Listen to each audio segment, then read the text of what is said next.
Hello, everyone. Welcome to this workshop on energy efficiency of blockchain technology organized by the European Blockchain Observatory and Forum. My name is Ioannis Vlachos and I will be your host for today.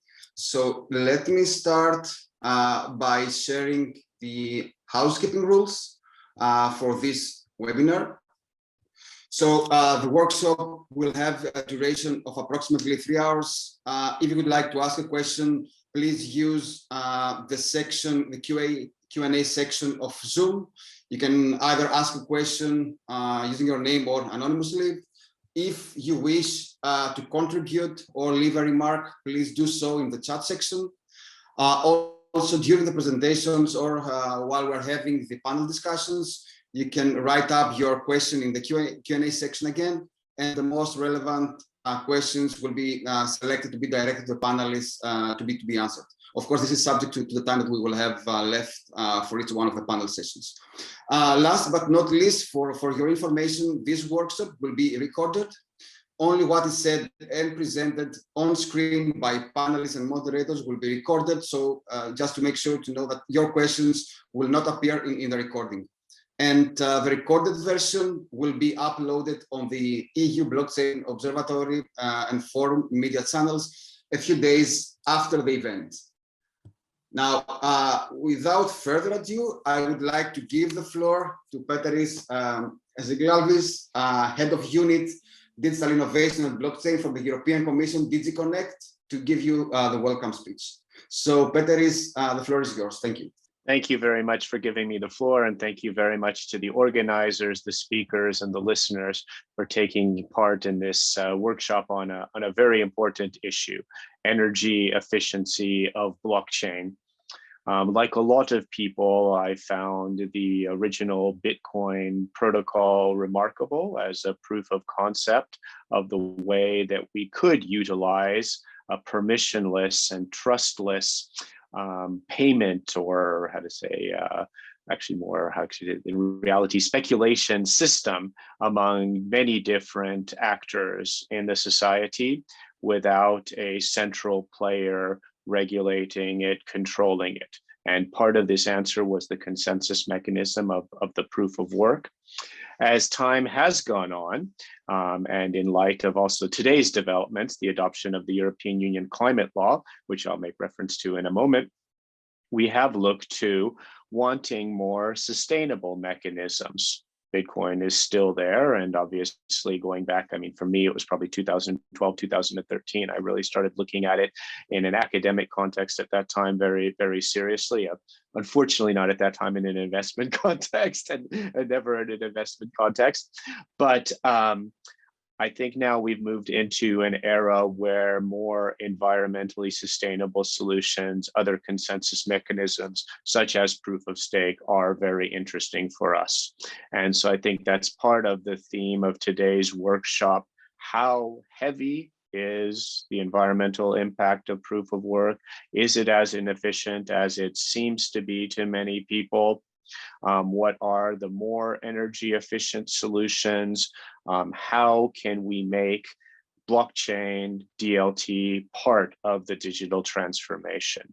So not wanting to take too much time away from the discussion, I'll just make reference to the European climate law that was adopted today. And it's the first European climate law, and it's aiming for Europe, the economy, and society to become climate neutral by 2050. And we have, at the moment, a new EU target for 2030 of at least 55% reductions in emissions compared to 1990. And the Commission has proposed to include the new EU 2030 targets in the law. So, I mean, it's obviously something, and actually for me, I was green and then actually on the 1992 Rio Convention. Before I ever became involved in blockchain, we have to walk the talk as well. So when we are promoting the utilization of our own European blockchain services infrastructure, other blockchain and DLT solutions, we do have to think of the climate and the energy implications. And I think today's workshop is a very important step in looking at things not in terms of knee-jerk reactions and, oh, this is bad or it's just fine, but really trying to look at a quantification of what the issues are, what are the possible solutions. Obviously, things that are in the free market and are at least not prohibited, then they're there. But when we have choices to make, especially as policymakers, we're going to try to make sustainable and green choices in an overall and holistic concept looking at the whole economy. So thank you very much for your attention. I'll also be listening with great interest today, and I look forward to hearing a lot of the upcoming speakers and discussions. Thank you. Thank you, Patrice, for your welcome note and giving us insights on where the European Commission is heading towards to. So let me also share my screen and mention that this workshop comes also with a bonus, and this bonus is the forthcoming thematic report of the topic of exploring the energy efficiency of blockchain technology in general. So this report is expected to be available to the public in the next couple of weeks. So I will take a few minutes to briefly walk you through what will be the context and the contents of this thematic report. So what we have tried to do in this report is to gather insights across the whole spectrum of the blockchain industry. So we relied upon the expertise of the members of the European Blockchain Observatory and Forum expert panel. Also, we conducted the interviews with industry experts. Also, we got the view of the academia, and we had the pleasure also to talk, discuss, and ponder upon several thematics with C-level executives from reputable companies worldwide.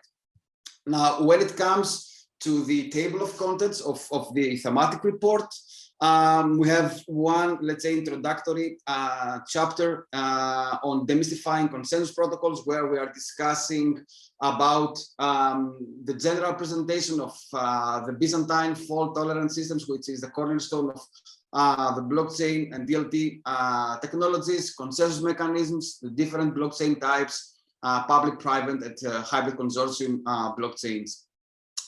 Then in the same chapter, we tackle the issue of a comparison of across the several consensus protocols or mechanisms, whatever you prefer, like proof of work, proof of stake, delegated proof of stake, proof of authority, and other types of consensus protocols or mechanisms. And then we start the deep dive into the first topic, which is cryptocurrency mining. Also with the recent incidents in China, this is also a quite important topic. So we present an overview of the cryptocurrency mining industry, like overview of the geographies where mining operations take place, as well as the size of the industry. Also, we discuss issues related to limitations on local or regional regulatory frameworks related to cryptocurrency mining industry. And then also, since it's of high importance, what are the resources, the energy resources that are used for mining operations? And as well as you can have some sort of insight and analysis on the profitability of these mining operations. Now, in the third chapter of this report, we are discussing the context of the blockchain energy consumption index. And specifically, we are focusing on two approaches that are dealing with the Bitcoin energy consumption index. So we present an overview of the various methodologies for the calculation of the Bitcoin energy consumption index, the bottom-up techno-economic approach and the top-down economic approach methodologies are presented and briefly analyzed. Also, we present the two dominant and different approaches for the calculation of the Bitcoin energy consumption index, which is the one developed by Cambridge Bitcoin, the Cambridge Bitcoin electricity consumption index, and the one developed by Digiconomist. We are excited today to have both the founder of Digiconomist Alex De Vries today with us, and also Alexia Nania, who is a research coordinator at the Cambridge Financial University. And then on chapter 4, we tackle the issue of blockchain performance. So it is quite well known across to the industry that one of the key questions when someone talks about blockchain-based solutions is if these solutions can actually scale and perform in a commercial setting. So in the first part of this chapter, we are presenting a comparison in terms of performance of the various blockchain technologies, in terms of validation time, throughput, energy consumption per transaction, etc. Also, comparison considers the impact of redundancy related to energy consumption and the selected underlying blockchain architectures. And then we perform a comparison, this time on the side of the infrastructure that is used for cryptocurrency mining. So we discuss issues related to the categorization of the different types of mining machines according to their performance and according, of course, to their environmental impact, that is the carbon footprint. Going after, again, scalability and performance considerations, chapter 5 discusses across various sectors like fintech, energy, supply chain, the various challenges faced by these sectors when it comes to scalability and performance of blockchain-based solutions.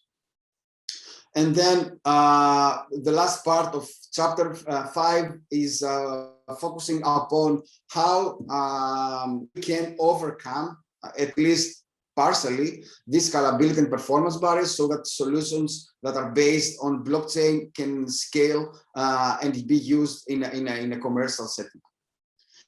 And another important topic of this thematic report is the decarbonization initiatives for the blockchain sector. So we're going to present and have also today with us on the second panel that I have the honor to moderate, a discussion about the Crypto Climate Accord initiative, which is a recently launched initiative for decarbonizing Bitcoin and perhaps other types of blockchain technologies.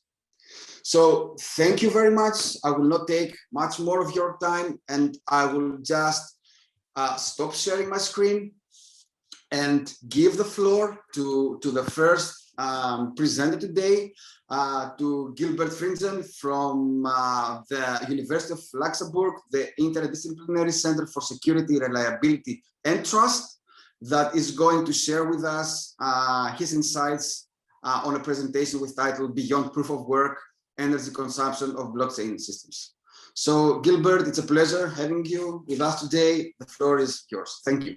So thank you also from my side for the introduction. So for the insightful talk, I'm really curious about the presentation, the report you're going to share on this topic as well. So maybe a little bit on my background. So SNT, we are an interdisciplinary center, which is basically on the level of a faculty at the University of Luxembourg, that is focused towards doing collaboration with industry and with public bodies. So we have a number of partners, a lot of third-party funding, and our PhD candidates are usually also working, or a large chunk of our PhD candidates is working with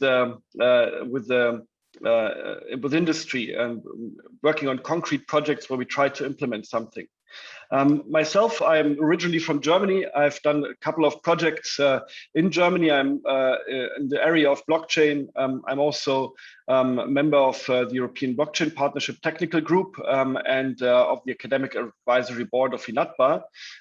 So I've been working now for quite some time, so roughly since 2016 on the blockchain topic from rather, I would say, application-oriented point of view. So we're not the ones who develop the new consensus mechanisms, but we're the ones who think about how to apply this in industry and what benefits to make of this technology. So today I'm going to talk about beyond proof of work, so energy consumption of blockchain systems. And you already mentioned the study now from the University of Cambridge. I mean, it's basically, it goes through the press every couple of days or every couple of weeks. It depends sometimes on the current price of a Bitcoin, what countries' energy consumption is exceeded now by the Bitcoin network. And we obviously see that this is a problem. And a very basic feature of this problem is Bitcoin's consensus mechanism. So you mentioned that before as well, but I'm not sure about the audience here.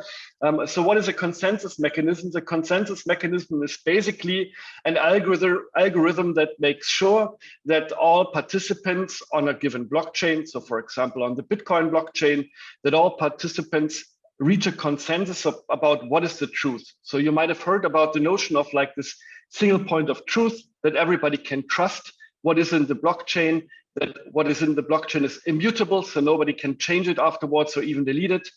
So this is reached by a consensus mechanism.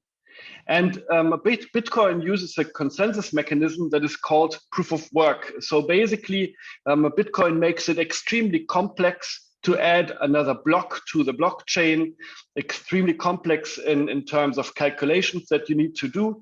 And therefore, you need to invest a lot of energy just to create a new block.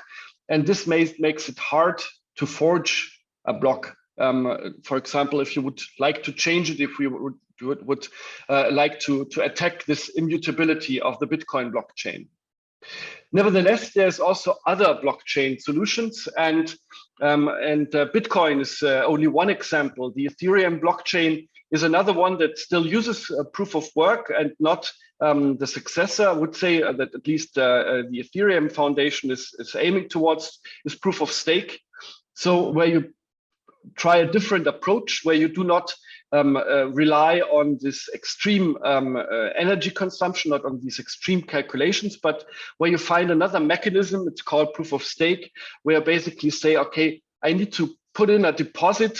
So if I would forge something, then I would lose my deposit, and this makes it economically unattractive to attack the network. So that's the basic idea behind proof of stake.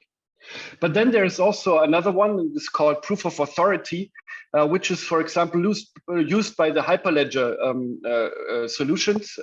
It's also possible, just to mention, if you take an Ethereum blockchain, for example, you can, if you run a private Ethereum network, you can use other consensus mechanisms as well. But Hyperledger is geared towards private blockchains. So they totally skip this idea of proof of work, because if you're in a private setting, if you're in a private permission setting, you usually know who you are collaborating with. So there is no real need to make sure that nobody betrays under any circumstances, because if you know who you are collaborating with, and if they would try to really launch an attack on this network, then you would just go to court, and then you would say, okay, this other company tried to betray here in our system. We need to correct this.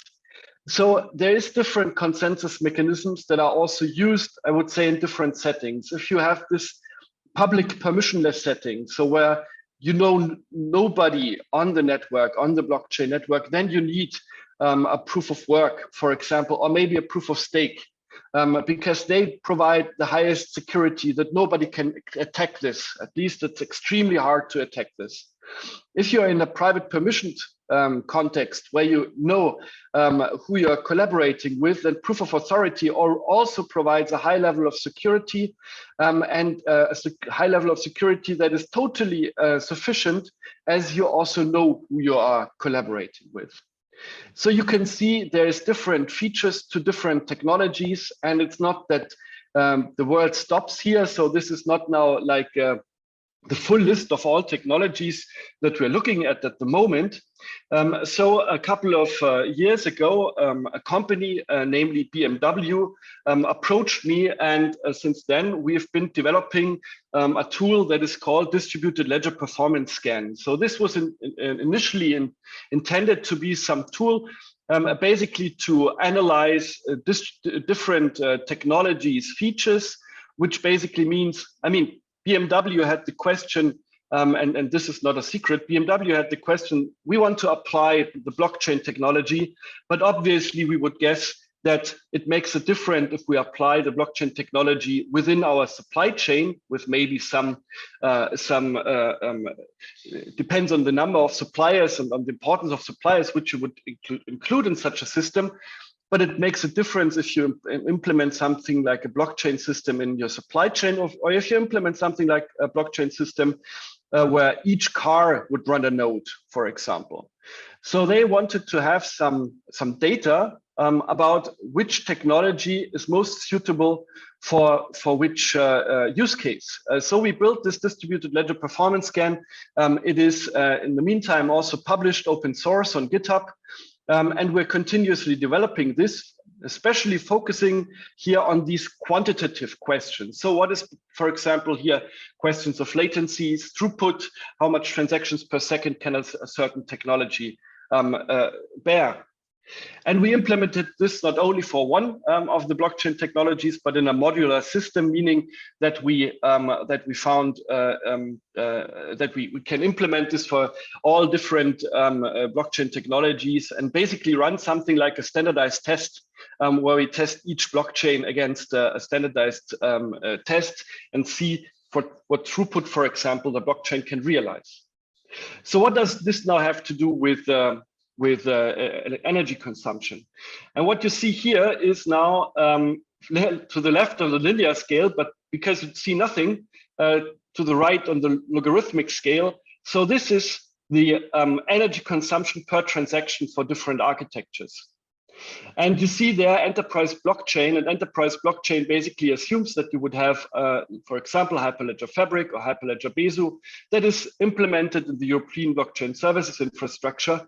And how this compares, I mean, on the linear scale, it is even more impressive how this compares to something like Ethereum, even Bitcoin. And you see that this only makes a very small fraction.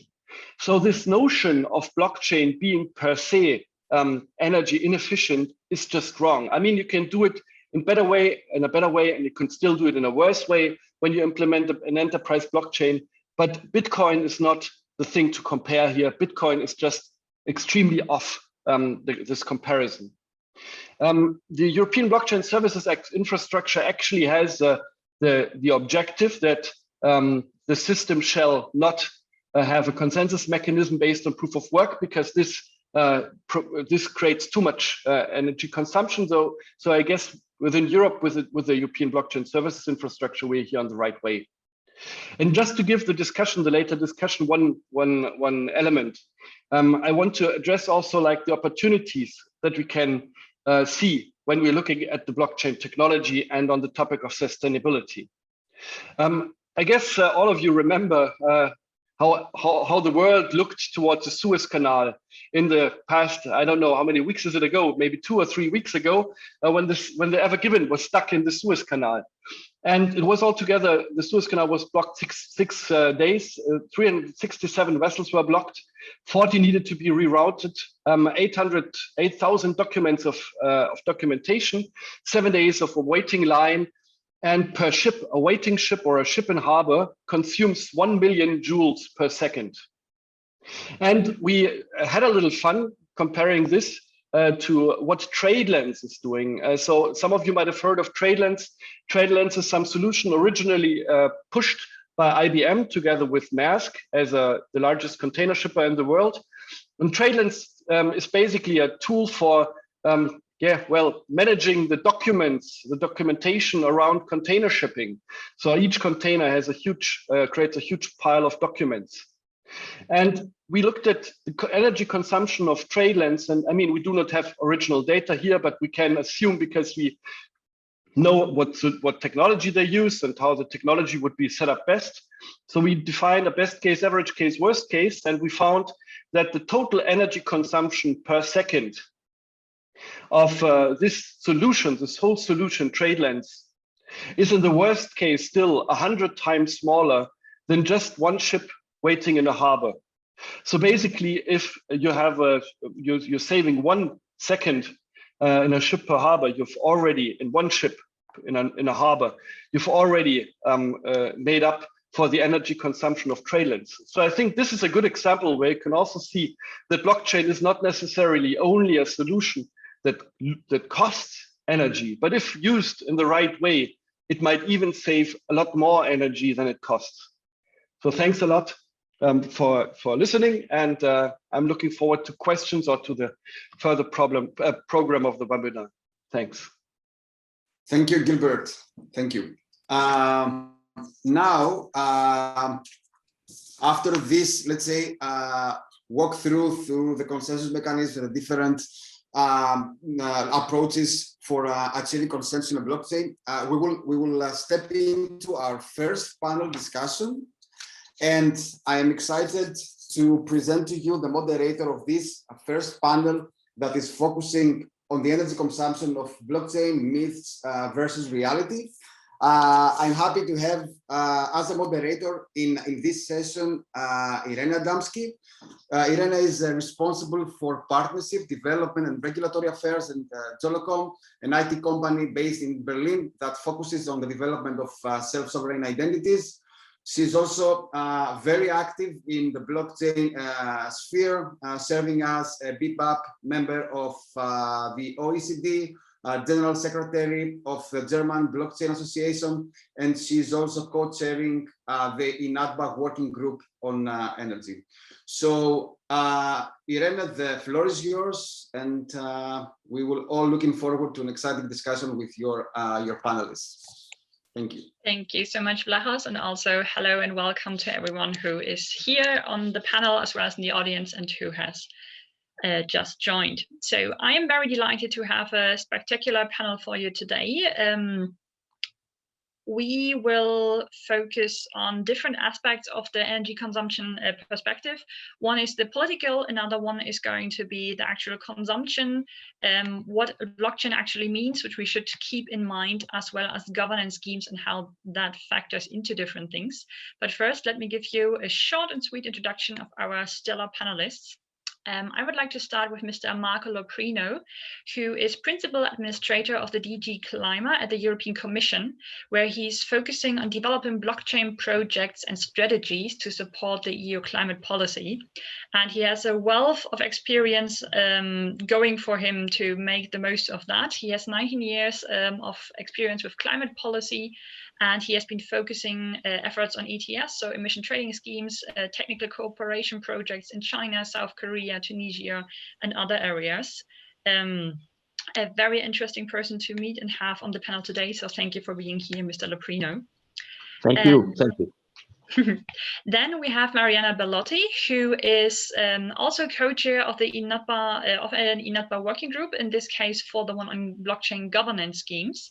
She has a master's in quantitative finance from the Politecnico di Milano. She is currently working with Caster Dupont in France, focusing on the strategic importance of blockchain for the French fintech sector.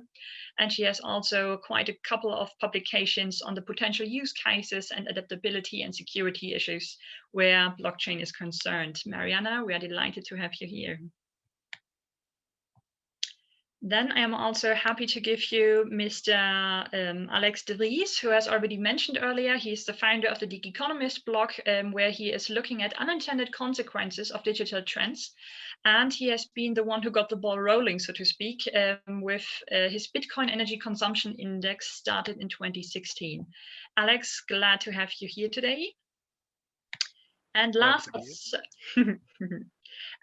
but certainly not least, we have Alexei Anania. I hope the emphasis is right here. He is the research coordinator at the Cambridge Center for Alternative Finance, where he is applying his master's degree in blockchain and cryptocurrency from the University of Nicosia, and going to give us quite the broad horizon for this discussion. So thank you all. Thanks, Marianne, for being here. And so without much further ado, pointing out to the audience, we have a Q&A option. I will try to keep a look at it. But first of all, I would like to go into some of the basics. And I would like to give the frame for our panel today via our political representative, Mr. Loprino. So to give us the correct constraints that we have to look at, what are some of your hopes and concerns for the use of DLT and blockchain for the purpose of climate action? Yeah. Yeah, thank you for the question, Irene, and hello, everybody. Yes, what are the hopes and concerns, you said? I think I have a great deal of hopes, I must say. So because I really recognize the revolutionary potential of DLT, and especially in such a complex framework such as the European climate policy development and implementation that we are all running in DG Climate and the European Commission. We are really looking forward to profit, I would say, from the real disruptive element of blockchain, because I think we will need very much everything that could be put on the table in order to reach those objectives that right at the beginning my colleague Patrice Zilgalvis was mentioning. Just recalling it today, we had the first agreement on the climate law, on the targets that will have to be the reduction targets that will have to be delivered by 2030, minus 55%, and by 2050, full decarbonization of the overall society in the EU, and of course also outside the EU. So this means that we will really need to squeeze everything that we could squeeze, and that we cannot afford anymore to go for the low-hanging fruit. So that's really important then to have digital technologies, digital tools such as blockchain, but also Internet of Things, artificial intelligence, and having a kind of a really strategic approach in using them. Those are my hopes. Concern, I would say for the time being, I don't have that many concerns. We listened already, even in these first presentations, that there is a lot going on in terms of technological development. So we are not stuck at the primitive technology of the bitcoins or of the proof of work. So we are really going forward, and I'm quite optimistic that also the present element of energy consumption, which are definitely quite relevant, will be solved by the new technology, the new technological development that will take place in the following years. So I'm quite optimistic about that. Thank you very much for that, Mr. Loprino. And with that, I would like to go over to Mariana. So when setting the stage of this discussion, Mr. Loprino has just mentioned that really in order to reach our climate targets, we need to squeeze everything we can. So Mr. Fritchen has given us a good overview about how the consensus mechanism actually works and what some of the caveats one has to take into consideration when looking at the consumption debate. But I would like to ask you, with your expertise on governance schemes, what are some of the other aspects that one should keep in mind when looking at the discussion of energy consumption? I think you are still muted. We cannot hear you at the moment.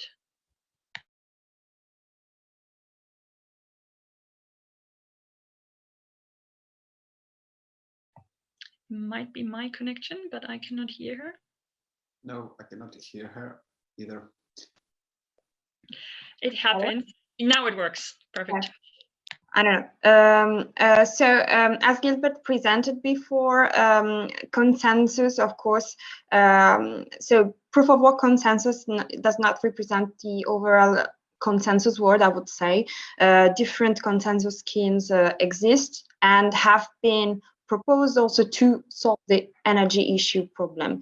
So the governance actually, once we speak about governance on-chain, we speak about consensus, so the way in which different nodes find an agreement among themselves. That's basically that. And of course, the proof of work scheme that is based on the consumption of a resource, and the proof of that consumption, that in this case is the solution of a crypto puzzle that takes, of course, lots of work, and this brute force work that of course consumes energy, but not only that, also the machine. So once we talk about the impact of Bitcoin, for instance, that is using the proof of work mechanism, we have the energy impact, and we have also the impact on the machine. So we have a lot of waste, and that's of course another point that has to be taken into consideration. So what we can do for that, we can simply consume a different resource and find a way to prove that we consume that resource. And that's why different consensus schemes exist.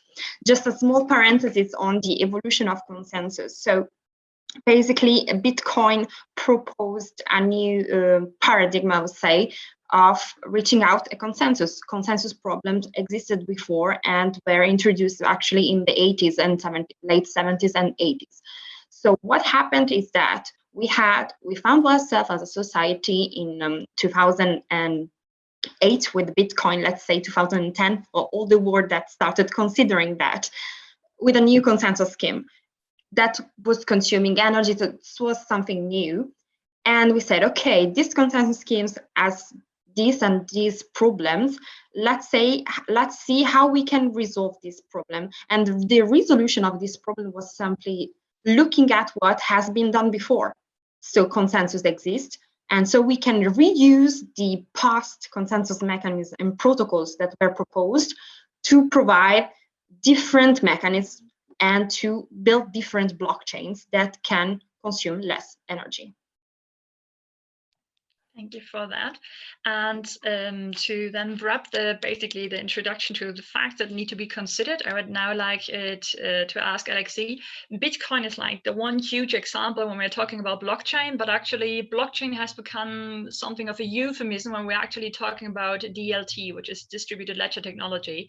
So just to cut off the myth that it's not always about Bitcoin, it's quite a bit larger. What else is out there to keep in mind when talking about this technology? Yes, thank you, Irene.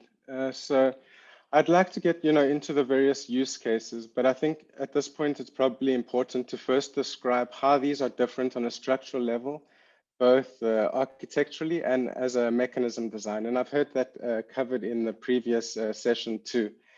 Bitcoin, as we know, it uses a blockchain structure, which is a single linear chain replicated over many nodes. And as you can imagine, this means that each block needs to wait for the previous block to be validated and verified. Other DLT systems exist that also attempt to distribute this transaction validation process. For example, a DAG or a directed acyclic graph. It's structurally different to blockchains in that individual transactions are linked to multiple others, forming this tree-like shape. And the transactions essentially validate each other. So one heuristic with this specific, with DAGs is that when there's low transaction volume, understandably because of the architecture, the network is slowest and most vulnerable to attack. So one DLT that uses DAGs is IOTA, and it uses it for Internet of Things. And you can sort of see how it's okay for IOTA, but not okay for Bitcoin. And I'll explain, why as I go further. But blockchain, by design, the transactions are slower and they have a cost, so they're expensive. And there's a consensus algorithm, so be that, proof of work in the case of Bitcoin or proof of stake or any other consensus algorithm. Whereas with a DAG, these are more useful for small, quick packets of multi-logic data flow, such as Internet of Things in the case of IOTA. And then obviously there's, many other interesting DLT structures, such as hash graphs, but we won't get into that here.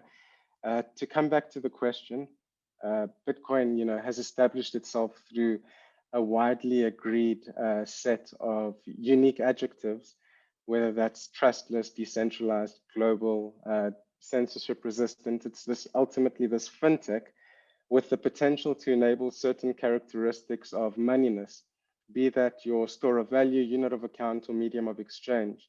And while there are multiple DLT systems, each one, has its specific advantages, disadvantages, and it ultimately depends on the use case and expected environment. So I'd say, in the current form, it's not really a winner takes all situation, but rather which DLT is better, which infrastructure is better suited to the specific use case. Thank you so much for that, Alexei. And we now have basically a basis of how large the discussion actually is, but we are talking today about energy consumption and what role this plays and how relevant it is within the larger context. And here we are very delighted to have Alex on the panel, who has more or less started the discussion with the energy consumption index from 2016. And so my question to you, Alex, is what data from which sources has originally put you forward to this discussion, and what is your opinion on basically where are we at the moment, and what are the important things to watch from your opinion? Sure. Well, there is various ways to estimate the energy consumption of Bitcoin's network, and we have already seen two mentioned in the opening introduction. You can, for example, look at the total computational power in the network, and you can then try to figure out how that breaks down. That's really hard because we don't see that breakdown. So you have to make an assumption on what machines are in the network. And if you do that, then you can come up with an estimate on how much energy is being used by the network. It's also very useful for coming up with a very minimum number. Like there's only a limited selection of machines you can use, and there is a device that is the most efficient at mining. So we can come up with a lower bound for the network by just multiplying the network's computational power with the efficiency of the most efficient device available at the moment. That's one way of doing it. Another way of doing it is looking at the amount of money that's being earned by the miners. That's also an observable number, and you can then try to figure out how much of that is being spent on electricity and come up with an estimate based on that. Now, if we do those things, then we see that today, depending on who you ask, if you look at my own estimates, you will see that my estimate says the Bitcoin network is consuming as much electrical energy as half of the world's data centers. It's 100 terawatt hours. And if you look at the Cambridge Electricity Consumption Index, I think today it's around 120-ish terawatt hours annually, which is close to a country like Argentina. In any case, it's around 0.5% of our global electricity consumption. And then the second thing is how dirty is that energy? And because we talk about the environmental impact of it all, then you need to know where is that energy coming from or being sourced from. Well, we assume a large part of that is being sourced from China, specifically the north of China, where there is an abundance of coal available. We actually just got a very interesting thing happening over the weekend. A local coal mine in the county of Hutubi went down, and it caused 1/3 of the network, of Bitcoin's network, to crash, which means that 1/3 of the network is being fueled by coal. It also means that 1/3 of the network is located in an area that's smaller than Cyprus or Puerto Rico. So it's highly concentrated and using, at least for a substantial part, coal-based energy. So that also makes mining a very dirty business on the whole. Now, Cambridge will show you that miners don't stay in the same location over the year. They actually move around. During the dry season, they tend to be in the north of China. During the wet season, they tend to move south and use excesses of hydropower. I don't think Cambridge is currently providing a carbon estimate for Bitcoin, but if you look at my own Bitcoin energy consumption index, it will tell you that the carbon footprint of this network is about the same as a country like Hong Kong. And then you get, you can do all kinds of things with that to come up with, okay, what does that then mean? Getting a right perspective tends to be really hard, because if you say something like, okay, it means that the carbon footprint of a single Bitcoin transaction is equal to 1 million Visa transactions, people will say, okay, but Bitcoin is not Visa, you can't compare them. Well, of course, there is some truth to that in the sense that Bitcoin is a decentralized distributed system. So it's always hard getting the right perspective. But it definitely shows that, I think everyone agrees that Bitcoin is still very small today. Like, it's not adopted by everyone. We have only one S&P 500 company investing in Bitcoin, which is Tesla. I think even the most hardcore Bitcoiner will agree that there's a lot of upside to Bitcoin, which also means there's a lot of upside to this network that's already consuming 0.5% of global electricity. So whatever the perspective is you put on that, this number just can go a lot bigger than that. So that's maybe a good starting point.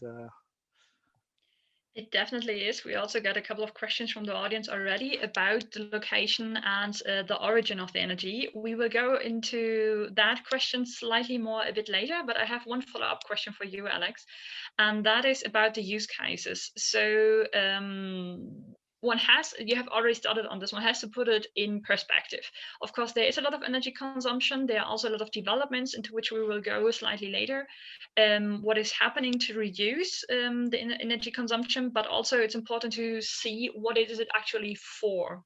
And here I would, especially because you got the critical and relevant question going, how much energy are we consuming? I would also like to ask you, what are we actually consuming it for? So not just the Bitcoin singular use case, but what are use cases where you say it makes sense to use blockchain to keep it in perspective? And also what are the criteria, how you would make that kind of decision?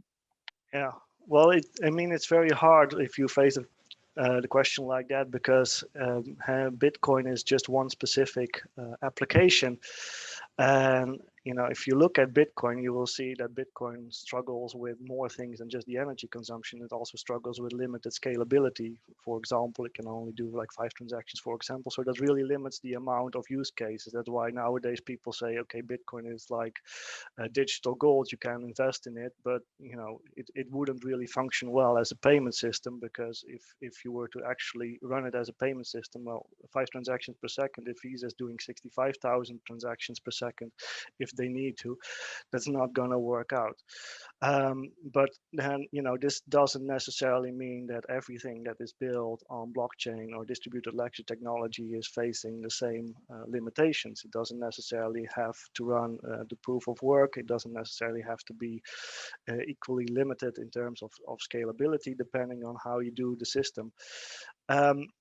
So yeah, I think you can actually do a whole lot of things with this technology if you just ignore for a second the Bitcoin application there, which is of course hard to do. But I think it's very important to make this distinction, because we do want people to know that blockchain or distributed ledger technology is not necessarily as limited in scalability or energy consuming as Bitcoin is. Yeah, and what can we do in general? I think in general, this technology was created for doing trustless interactions. That's I think at the core of what this technology brings us. It embeds trust in the system and allows for disintermediation. If for example, governments start issuing central bank digital currencies, we could see some level of bank disintermediation. Sorry, very tough word. Disintermediation, and that is regardless of what type of blockchain. They probably won't even be using a blockchain to do that. But it does keep the core principle of going to some extent trustless, although obviously in the case of a CBDC there is still a central bank ultimately in control of that, so that's also not a perfect thing to say. But yeah, it really depends what do you want to achieve. But I think it's the key takeaway here is we can use this technology to build trustless systems, and we're not necessarily limited by the things that we see in Bitcoin. Thank you so much, Alex. I would like to go back to Mariana. On the one hand, we have a question in the Q&A. I assume that you can see it too, but I will just read it out to the audience in case they can't see it. A question regarding proof of work application, and basically the currently 70% of Bitcoin's network is located in China. So should Europe do something to defend rights of European citizens in participating in future capital markets by ensuring appropriate amount of Bitcoin nodes being located in Europe despite high energy consumption? I would like to pose some of that question later on to Mr. Leprino, but right now, Alex has already pointed out that how the mining situation is actually happening in China, but also Mariana has also spoken at a different occasion with me about the fact that there's some migrations also globally about where Bitcoin and other blockchain mining is actually happening. So if you could slightly go into that before we go to a slightly. Yes, I hope, could you hear me? Yeah. Yeah, okay, sorry, just checking.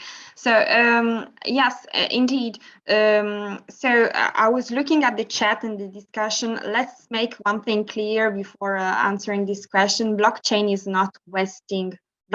does not waste energy, but use energy for a certain purpose, yes. And of course, not every blockchain is is consuming a lot of energy, let's say like that. So most of the blockchain consumes energy at a normal level. So that's to make clear.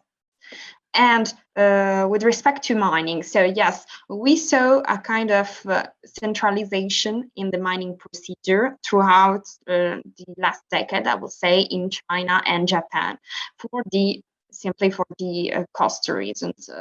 So the cost of electricity that was lower in that country with respect to other countries.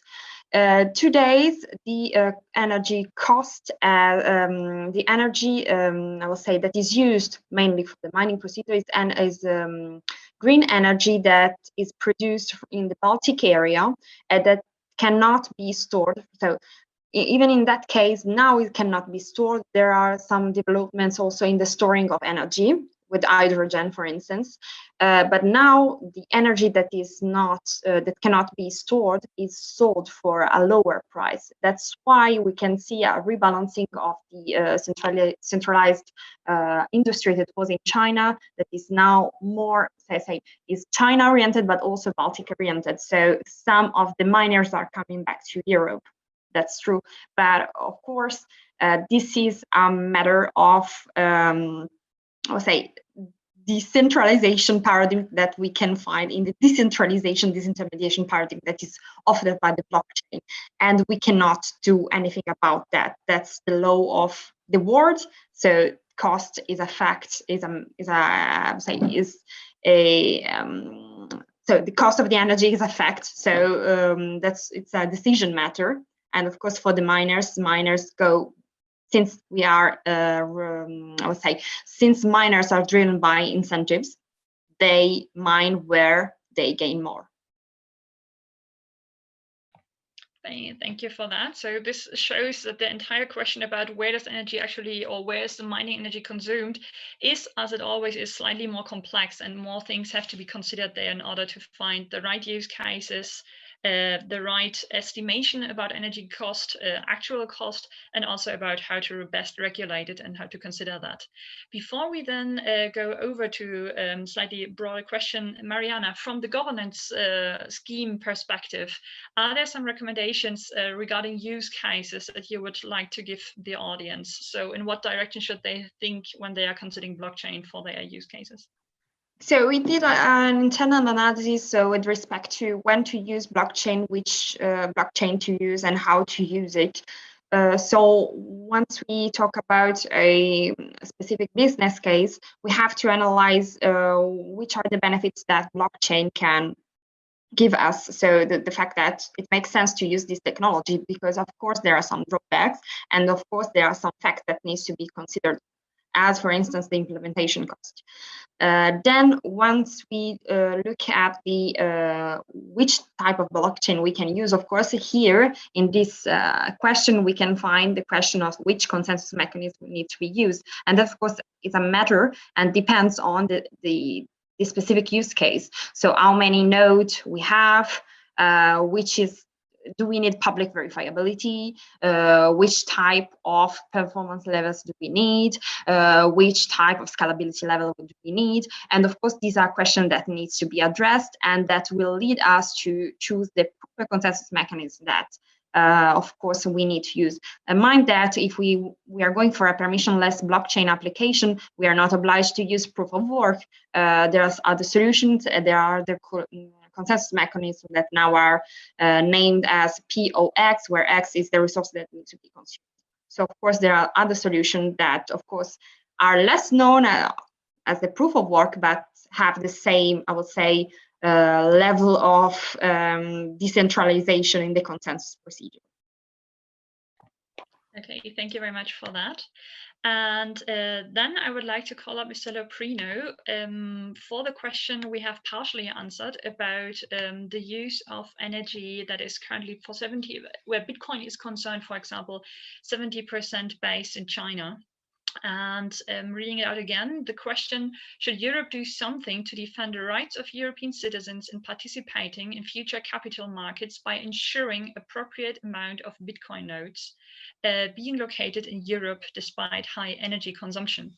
So no matter whether Bitcoin is here to stay or is going to evolve, if we have other large networks coming in the future, would you say, Mr. Loprino, that it should be a political incentive to ensure that nodes are actually located on European territory? Yeah. Loaded question, I'm aware, but this is interesting. Yeah, well, first of all, I'm not at all an expert in this kind of questions, and those questions, I guess, they should be addressed to my colleagues in DG Connect that are running the technical elements really of the blockchain infrastructure in the EU. But if I may, and here I just go back to what Alex de Vries was saying at the end of his very interesting intervention. I mean, blockchain is not only Bitcoins, as we said in this workshop already, but as we all know, I hope. And so just to give you an example of the relevance of blockchain for climate and the relevance of blockchain for climate in China. You mentioned at the beginning that I've been active for many years in the carbon market at the EU level, in the EU ETS, but also I've been working quite a lot, mainly in Asia, on the international carbon market. And in that capacity, I run some technical assistance project with the Chinese colleagues, trying really to help them in setting up and developing their own national ETS. That's something that is coming up this year. That is really after quite some time, really, of putting together the necessary critical mass, the necessary expertise, and also really the overall infrastructure that should cover such a carbon market in China. This year, there will be the official launch of the Chinese ETS. So going back to the question, I'm not so sure, also for the relevance of China, let's be frank, in geopolitical terms, that we could do something to protect our own approach to blockchain or Bitcoin without involving China really in the process. Because, I mean, for the relevance of the country, but as I said, for the relevance, for example, of the digital technologies in the implementation of climate policy and carbon market in China. In China, the ETS that will come up will be, according to some estimates, from 5 to 6 to 10, 7 times larger than the European one, which is the largest in the world. So it's a very complex policy tool that is really coming to life. And you can imagine also the difficulties for a country which is, for a certain extent, is so advanced as China, but on the other hand, I mean, it's a kind of fragmented country, because with different provinces that are more advanced, less advanced in social, economic, technological terms. And also, to run such a complexity and to run such a large carbon market, the Chinese colleagues, they will need also to have the experts that will have to help in the monitoring, in the reporting, but also in the verification of the emissions. And also we know all that, I don't know, the issue of reporting data, but also monitoring data in China is a very difficult issue. And definitely the control of those emissions, the control of those data will be difficult as well. So I think the use of blockchain in this specific context, as it is climate policy implementation, will be very, very important in China. So, and from our side, I think we will have all the interest really in, if we can, in supporting them and really trying to find a solution together to the many problems that will come up.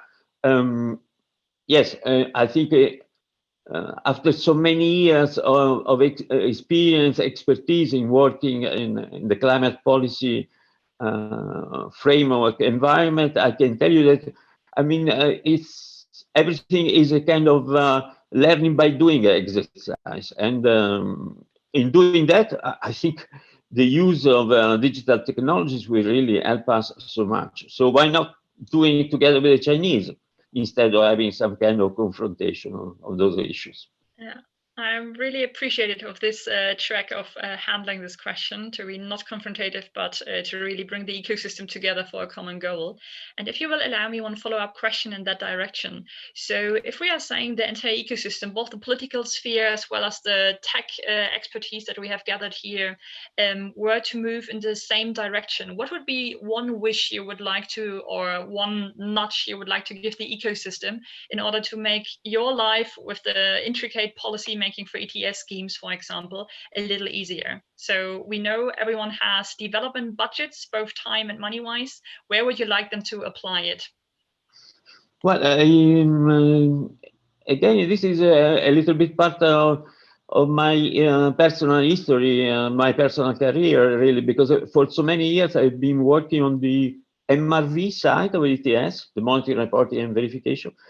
And trying really to be, even if working on EU-related issues, trying to be always open to see what is coming up, what is going on in the outside world, outside of the Commission, outside of the EU. I think it was inevitable really to recognize really the revolutionary role the blockchain could play in really helping up in having a different way of doing MRV.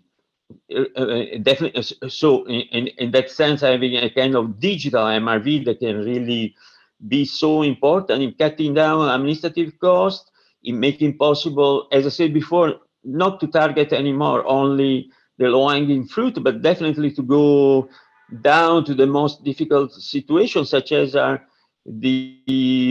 considering the emissions, for example, of individual consumers, individual emitters. So why not having in a future, which I hope will not be so distant, I mean, I don't know, some kind of carbon market solutions for your own household, for example, or for your own use of cars, personal cars, vehicles, and making use of a blockchain and the other will bring everything that we do right now that is kind of limited by, I don't know, the issue of the very high abatement cost, the very high administrative cost that we will see if we target something which is not exactly the big target, the big company, the big emitters. But if we go for the other side, really in trying to take into account the emissions of everybody at that point, as we should do if we really want to decarbonize the overall society, then blockchain, I believe it will be a very, very important tool for implementation, not only for climate policy implementation, but for definitely for quite a number of other institutional policies that will need to be implemented. Obviously, financial policies, other all kind. And why not? Perhaps one day we will, once we will have a more mature use of blockchain related to government and to public sector, also we could use blockchain for the overall structure of the European institutions that are quite complex for the time being. As we all know, we have the European Commission, the European Parliament, the European Council, and the overall interaction between the three main institutions and all the rest is very, very complicated, I would say. Absolutely. Thank you so much for that oversight. And Mr. Loprino has given us a wonderful starting point, showing that it can be both sector-specific or problem-solving specific, as well as the individual level and the institutional society level. And jumping off of that point, I would like to give a question to Alexei, and that is, when talking about energy consumption, sometimes it gets a bit lost. First, we focus too much on Bitcoin and not on the more general aspects of the technology. And sometimes when focusing so much on the very relevant problem of energy consumption, it does get a little bit lost what other gains and what other costs the technology actually can bring to society. So Alexei, can you give us a little bit of an overview of the societal net gains and net loss that usage of DLT and blockchain can actually bring us? Yes, sure. Thanks, Irene. So yeah, I'll try to keep it as concise as possible. On the net gain side, when compared to traditional centralized ledgers, proponents of DLT typically highlight the utility of decentralization as governance, or disintermediation, whereby removing the intermediary leads to cost reductions, or greater transparency, which leads to easier auditability. What else? Gains in speed and efficiency. And probably the most significant for me is the sort of automation and programmability, which is probably more relevant to smart contract enabled blockchains or DLT systems.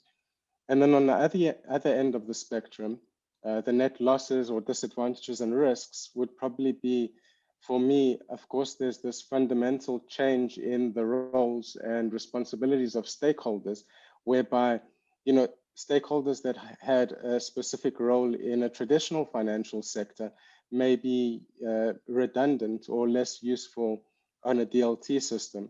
And then there's obviously also substantial costs related to migrating the existing IT systems to DLT-based infrastructures that needs to be accounted for.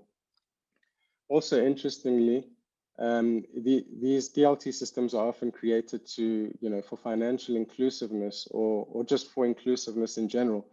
And often there's this unintended exclusivity that's caused by the steep learning curve, be that, that participants need in its current form to have a specific skill set to interact with the underlying infrastructure. And then there's other problems or frictions, such as with the case of public blockchains, that transactions are irreversible or deterministic, which doesn't help very much in the case of fraud or human error. And but being a newer tech, it does of course pose new risks and challenges, be that legal, regulatory, scalability, which we've seen lately in the market, interoperability concerns, not only between the DLTs themselves, but between DLT and real world using, oracles or whatever. Operational security concerns, data privacy, which is, often spoken about specifically in Europe too with GDPR. And yes, of course, also the considerable carbon footprint, although the exact magnitude of that is, always quite debatable. So yeah, to conclude, from a socioeconomic point of view, we see that there are many positives and also many not yet positive takeaways. But I think, yeah, it's only improving. Thank you so much, Alexei. Going to the Q&A part of things for a moment, there was one question which has now disappeared, but that was roughly about, are there surveys about the carbon footprints of other blockchains aside from the Bitcoin network? And here, of course, since Alex started doing these kind of assessments, do you have any knowledge of that? Yes. So we're actually releasing one shortly through the European Union Blockchain Observatory and Forum. We've been, curating it in the back end, the expert panel, and I'm not sure, but within the next month, I assume that will be published. Okay. I just wanted to add to that.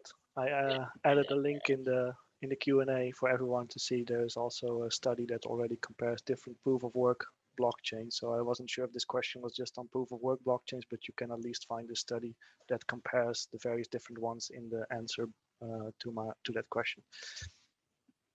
Okay, thank you very much. A similar question has just come up, so I will mark this as answered. I am assuming you have answered in the chat or in the Q&A to post the Q&A. In the Q&A. So everyone check the Q&A. Then also we have a question which I would pose basically to the entire panel. What are the biggest challenges to use green energy like solar or wind to generate power for proof of work mining? Do you think the challenges will be solved and will hence shift the interest of the miner to go outside of China? And here again, I would like to echo Mr. Loprino. It doesn't necessarily have to go out of China or into Europe or whatever. There has to be a global way to handling these things in a collaborative manner in order to make this make sense. But still the question about using renewable energies for mining, is there someone who would like to take that question? Sure, I can take it. Can you hear me? Yeah. So, I mean, as we've already covered previously, renewable energy has already been used. And there's this, migrational process between wet season and dry season, specifically in China, that the Cambridge Bitcoin Electricity Consumption Index covers. And actually now we're on the cusp between dry season and wet season, which was an interesting time for the blackout to happen over the weekend. But also, coming back to what Mariana mentioned, another point I'd like to add is that it's not, the amount of energy that we're consuming, but as Mariana mentioned, but the amount of clean energy that we're consuming. And it's perfectly acceptable to think that this, the volume of clean energy or hydropower or solar power, etc., will increase over time, because as a whole, not just for blockchain or Bitcoin specifically, that's what we're striving to do, is reduce our carbon footprint.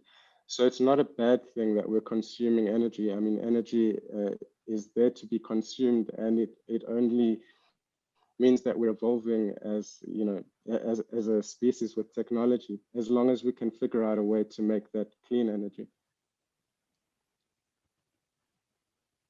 Thank you. And maybe an addition from Mariana to that? Otherwise, I would like to start the wrap of the discussion today by basically going beyond what we had time for today. So what is something you would like to point the audience attention towards when if they have the time or want to read up on developments afterwards? That's for me. Okay. Maybe just to complete what Alexei was saying, that's really good that we are approaching the matter of energy consumption.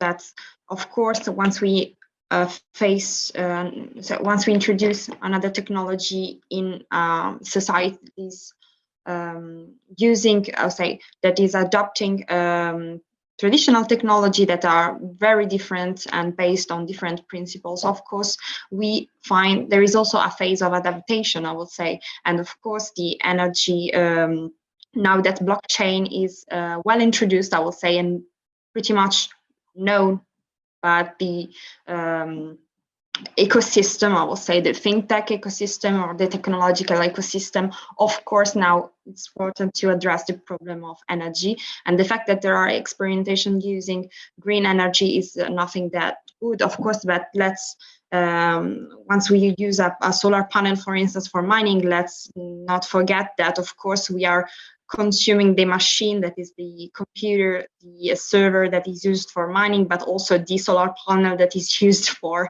providing energy. So that's another point that needs to be addressed. And of course, probably the source of energy needs to be replaced. But then just to conclude, once we have a business case, let's focus on the property of the blockchain that we would like to benefit from. And that, of course, will lead to the perfect choice with respect to consensus mechanisms and, of course, the energy consumption level that we need for that specific use case. And of course, this is related to scalability level and performance level, throughput in general, and we'll see that sometimes we do not need a specific algorithm that consumes a lot of energy, and smart contracts were mentioned before, so automatic payment or automatic triggering of transactions and whatsoever. Let's not forget that with Bitcoin, for instance, given the complicated data structures that govern this specific blockchain, it is really, really complicated to have smart contract. In that case, we have contracts, but not smart contracts. So even that point, so the interoperability needs to be a factor that can lead us to a wise choice of the blockchain type that we need to use for a specific business case. Thank you so much for that, Mariana. And then a similar question to Alexei. What are some developments in the finance sector of blockchain or other aspects that you would like to point people towards, technical or use case, business case relevant? You're still muted. Okay. So yeah. So there's, like, the tremendous rate at which the industry grows on multiple levels, starting from the very technical base layer all the way out to the stakeholder positioning, which we mentioned previously, is quite insane. And I feel that the end goal was always to create this sense of financial inclusion. So for me, the most relevant is definitely decentralized finance. Or DeFi. Decentralized finance is the final building block, in my opinion, toward this financial freedom and collaborative capitalism. And I know I mentioned that on the previous panel too, but I think that it's so relevant, and it's a solid reminder of what we're here to achieve in the first place. Anyone can come along now and position their capital without a bank to generate their own lucrative yield. And of course, when I speak about DeFi, I obviously mean everything that comes with it. So that's your decentralized exchanges, your stable coins, your lending platforms, your coins. There's just this plethora of opportunities in the DeFi space recently. Not to mention also how layer 2 solutions, how far that's come out of an urgent need to adapt and scale to the demand and adoption of today, specifically on Ethereum. Okay, thank you. Then with an eye to the time, maybe we will be excused for going 1 minute over. I would also be interested very much in Alex's point of view, who has started the debate. What is something that doesn't receive as much attention as it should within this debate? Well, I think Marianne already mentioned a few things that, we talked a lot about energy consumption, but, it's not just energy consumption when it comes to proof of work blockchains. It's also material usage. It's the fact that we probably need more than 1 billion chips to satisfy the demand of Bitcoin miners. And I'm not even talking about graphic cards for Ethereum miners and other cryptocurrencies like that, which has broad economic implications. Just think like in Europe, we have a German car industry that's very relevant to Germany and also very dependent on chips, because they need chips to finish those vehicles, but they currently can't get any because nobody can get any. There's a chip shortage. So this demand plays a role, just demand for these machines plays a role in exacerbating that shortage. And at the end of the line, of course, yes, you also have a pile of waste materials. These machines tend to become obsolete rather quickly. So you also have to deal with electronic waste, partially from the machines themselves. And if you're going to build solar panels to run them, then also those materials.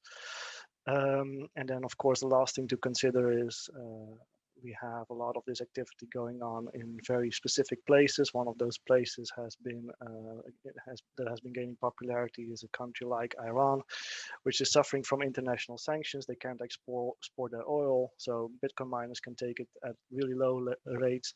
But there is a reason why you put international sanctions on Iran, and if Bitcoin miners are enabling Iran to circumvent those sanctions, there's also an international safety aspect to that. So with regard to proof of work blockchains, there is more to consider than just the energy consumption and carbon footprint associated with that. Absolutely agreed, and thank you for that wrap, Alex. In a slightly different order of things, I would like to already thank the audience and all the panelists for participating today and for giving us your attention. I would also like to read out one final question we received, which I know we can't answer today, but maybe some of the other panelists can take in. And that is, are there any news regarding the ECB CBDC being run on a DLT blockchain, or will there be a proprietary blockchain developed to run it? This is going to be interesting and kind of factors into all the financial developments that are happening with the DLT space, regardless of which proof mechanism is being used. But to wrap our panel today, I would like to give the final word to Mr. Loprino to give us his perspective on the energy consumption, since his factor is really in using blockchain to help with ETS schemes and to help with the carbon footprint. So really your final word, what is your perspective, your personal perspective on this debate, and how would you frame it for today, for the audience to take home? Thank you. Well, thank you very much. It was very interesting. On the other hand, I said before, I am optimistic, but I would say it doesn't matter really if I'm optimistic or pessimistic, because the clock is ticking. We have a very, very little time really to deliver. And the fact of not being able really to decarbonize, not only the EU, but I would say the whole planet by 2050 will really put us in a very, very difficult situation. So having said that, of course, there are a lot of geopolitical implications. We spoke about China. We can spoke about a lot of other areas in the world. What is important is that in a sort of medium term, but even the shorter the better, I would say fossil fuels should not be used anymore. Fossil fuels should be left in the earth. We should not extract any more fossil fuels. And when I say so, I say we need to do that already around 2040 something, if we want to reach really the goal of 2050. And this means, I don't know, we should think about having, as we have treaties for nuclear weapons, non-proliferation, we should have global treaties for leaving the fossil fuels in the earth. So I'm quite optimistic again, I would say, because having prospected this kind of medium-term overall global development, definitely we need digital tools, digital technologies. Definitely those digital tools and digital technologies will have to be run by renewable energy, because fossil fuels, we should really start to forget about using it, the sooner the better. Of course, that will not be so easy, because there will be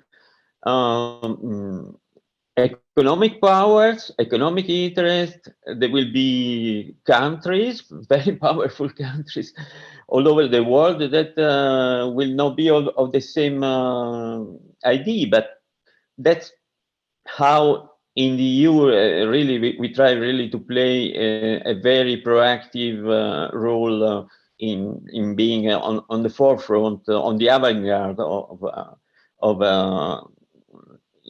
implementing climate change policy. So, but definitely we need the digital tools in order to do that, and blockchain in the first place. Thank you so much, Mr. Loprino, for this optimistic, but mostly also collaborative and solution-focused wrapping word. Thanks again to all the panelists, and Vlahos, the stage. Thank you. Thank you, Irene. Thank you for great moderation and for your excellent, stellar panelists. So yeah, I think you gave me the great segue for the next panel discussion. That is focusing indeed on how we can actually decarbonize Bitcoin and blockchain in general. So I'm delighted to be the moderator of this, let's say, very, very interesting, at least from my perspective, panel and discussion. So the purpose of this panel is to look at ways on how we can decarbonize blockchains. So today, we have on the panel some great speakers. We have Joanne Barefoot, CEO of the Alliance for Innovative Regulation. We have Walter Koch, CEO of the Energy Web. Bharat Chari, co-founder of the XRP Ledger Foundation. And last but not least, Mark Katia, CEO of the Skytail Ventures. So as you have already noticed, we have a multidisciplinary panel formed that aims at capturing the latest development across the globe towards decarbonizing the blockchain.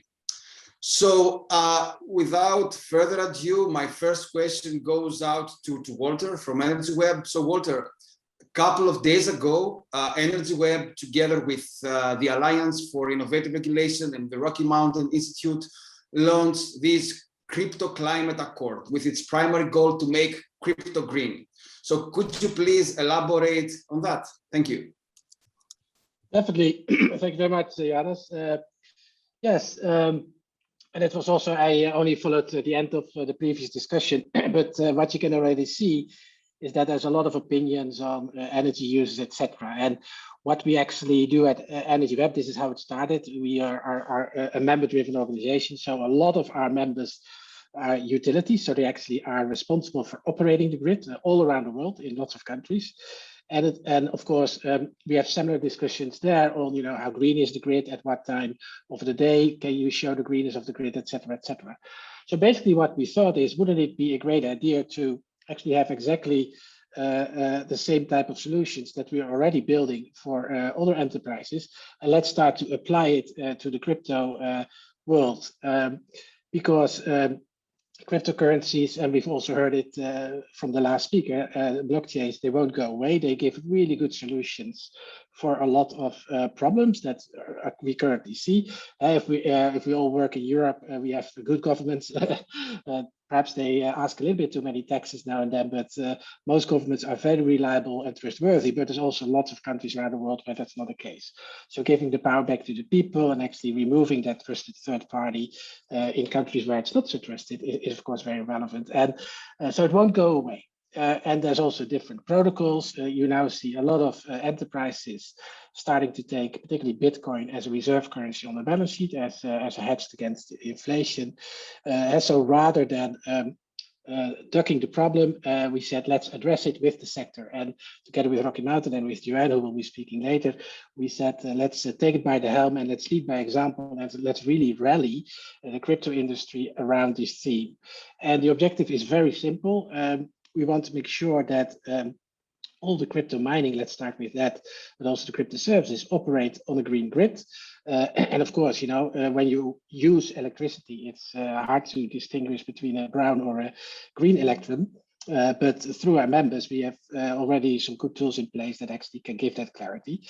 So it's really making sure that similar to basically how the Paris Accord worked, the Paris Climate Agreement, we basically said as a sector, let's go, and we try to get as many, let's say, organizations behind us. We already have a lot, and we say let's lead by example. Let's make sure that when we operate blockchains and we have different consensus mechanisms, Bitcoin, of course, being the most energy hungry, let's make sure it's green. Until that moment of time it's not green, let's offset it with, for example, renewable energy certificates or other ways, which is already a very normal practice in the enterprise space. So from our perspective, Bitcoin mining, apologies, crypto mining, but also Bitcoin mining, of course, and all the blockchains is nothing dissimilar to running other IT services. And for the whole world and for all the IT services, you know, we just want to make sure that it becomes green, because what we can expect beyond blockchain, we will be entering more and more a digital world as we see today. And normally we probably would have traveled for this this event, but now we all do it digital. So we just have to make sure that we get there. And that's what we said. So we set some ambitious objectives. We're currently in the phase where we're rallying a lot of people behind it. So Bitcoin miners are joining, but also Joe Lubin from Consensus, Melton de Meros from CoinShares, and many others are joining. And we're actually trying to, you know, drive this forward as an industry, and we'll soon also be releasing some very concrete objectives. Probably that's what I wanted to say about it, Janus, at this point in time. Thank you. Thank you, Walter. Really, really nice insight. So I would like now to extend the same question to Joanne, which is, as a CEO of the Alliance for Innovative Regulation, is also the other co-founder, together with the Rocky Mountain Institute, of the Crypto Climate Accord. So Joanne, since you're coming from the regulation side of things, could you please also share with us your insights of the CCA, of the Crypto Climate Accord? Thank you. Yes, absolutely. It's great to be here at this wonderful conference, and we are really excited to be partnering with Energy Web and RMI in this initiative. And as you said, we are looking at it from the lens of regulation of blockchains and specifically cryptocurrency. We're great believers. I loved the last panel talking about the optimistic side of everything that's ahead. We're great believers in the potential of cryptocurrency to really improve the financial system, make it more inclusive, more fair, more transparent even, and reach more people, speed up the payment system, and you know, you can go down the whole list. And that process, especially as it becomes more mainstreamed, is going to involve more and more regulation.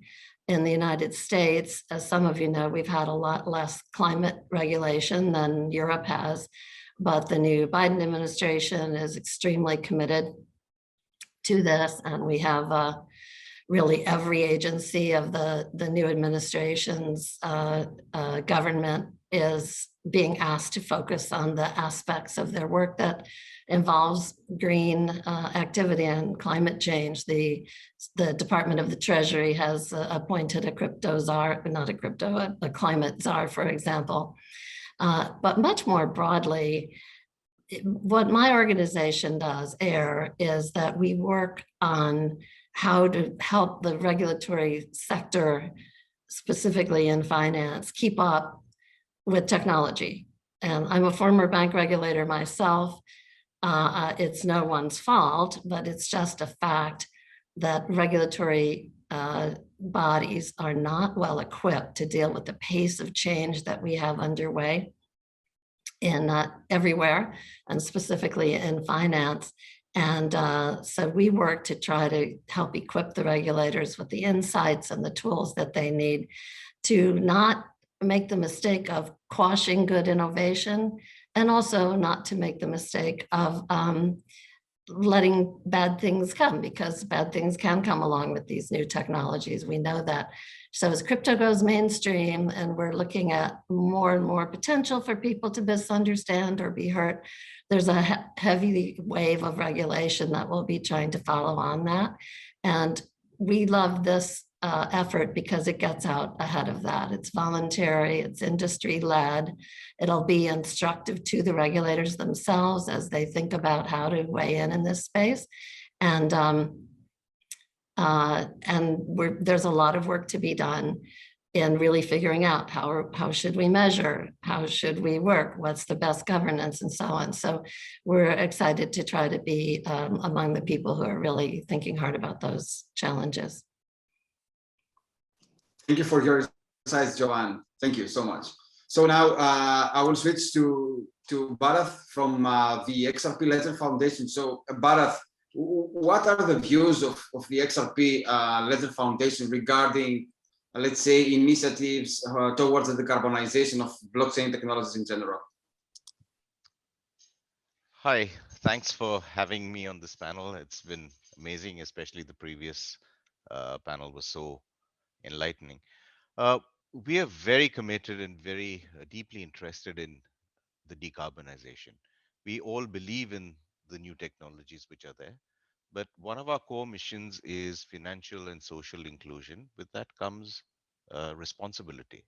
So part of that responsibility is also that what we use to create that financial and social inclusion needs to be good in the overall greater context, right? So it's not about just doing it at any cost to the environment. We have to be aware of that at any point of time.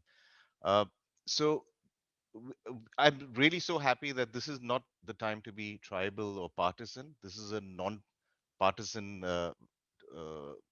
objective, right? Because this is something which will finally leave the legacy of how we are seen in the greater financial world and being accepted as part of the mainstream financial system and the digital transformation that we hope will happen. Right, the trustless environment, the efficient environments. Right, we cannot talk about being efficient only from the point of trust or cost of transmitting payments or solutions, but we need to be efficient from the other aspects too. So that's part of what we want to do. So partnerships are very important. Dialogue is very important to us. So this is we would love to talk to everybody. You know, of course, Energy Web are leaders, and the whole crypto climate accord is something which we really believe in.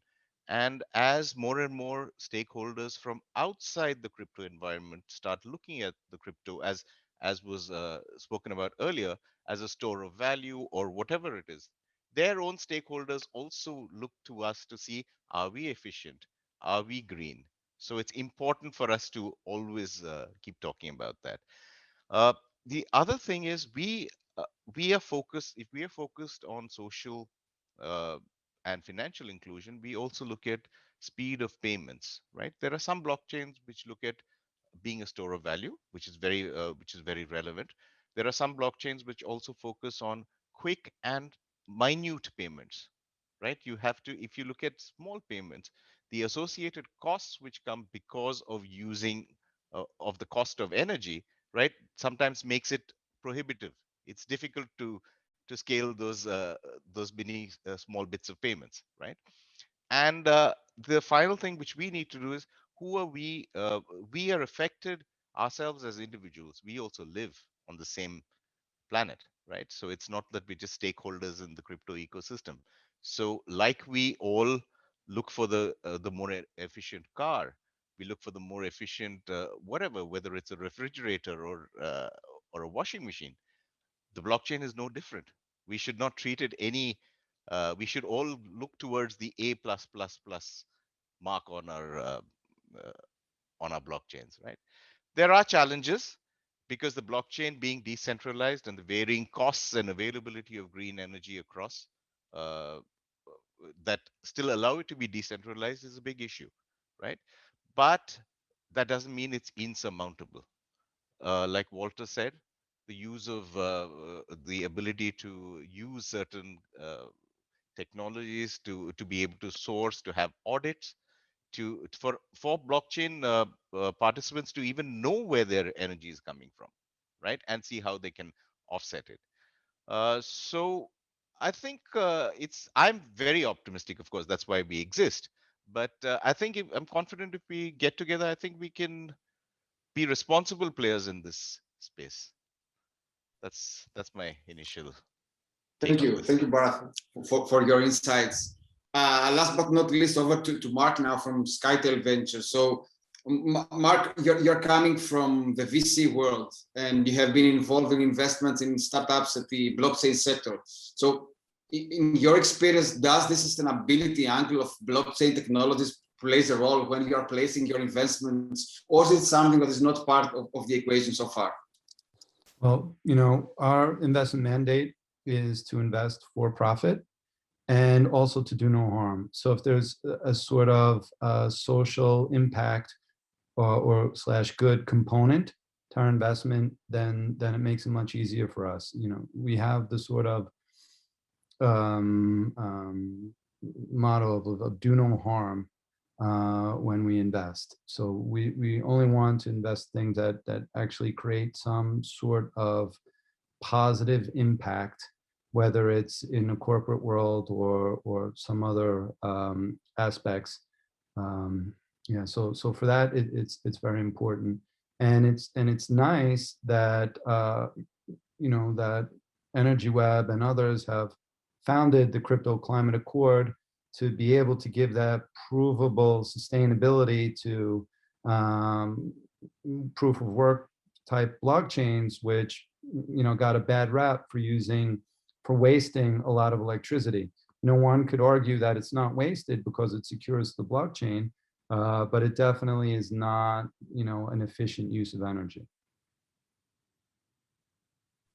Thanks, Mark. Thanks for your insights. So you talked about, let's say, provable sustainability. So recently it was Ripple, it was last year, I think, Ripple, the XRP Ledger Foundation pledged to achieve carbon net zero by 2030 via the use of one of the SDKs of the Energy Web, the Energy Web Zero platform. So my next question goes out to Walter. So Walter, could you please let us know what is the purpose of the Energy Web Zero platform in this respect? Thank you. Definitely.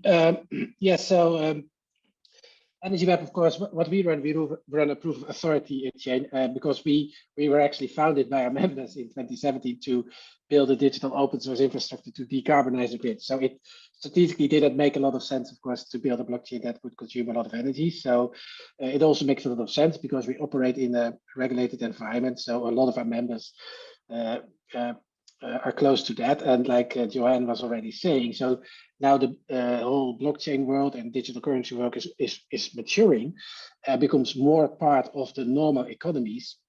Then, of course, laws and regulations become very, very relevant. So in how we set it up, we could be extremely efficient when it came to energy consumption. And last year, we actually launched EnergyWeb Zero, and Ripple did it too. And basically, it was a way to basically offset the carbon footprint of your electricity consumption of your blockchain. And of course, yeah, it's a derivatives market, and I'm an engineer, and we like to solve the problems at the source. And of course, this is a little bit of I pay some money, I buy a certificate, and then everything is nice. So it doesn't stop there, of course. What there's a lots of really good certificates available that actually are also directing the proceeds of those certificates, so the income they generate, to building new renewable certificates. So I think it's really the best way to look at it is also a way to accelerate the whole build of more green assets, so that the grid's further decarbonized and we can switch off the coal and the gas turbines. And basically, what Energy Web Zero does is, so if you look at the challenge in at the highest level, you basically, of course, have on the supply side, you want to make sure that all the hash rates or or the consensus algorithms run in a green way. And what's very relevant there is that you actually understand the source of energy. And then there's demand side, people buying crypto or people using blockchains for their business cases.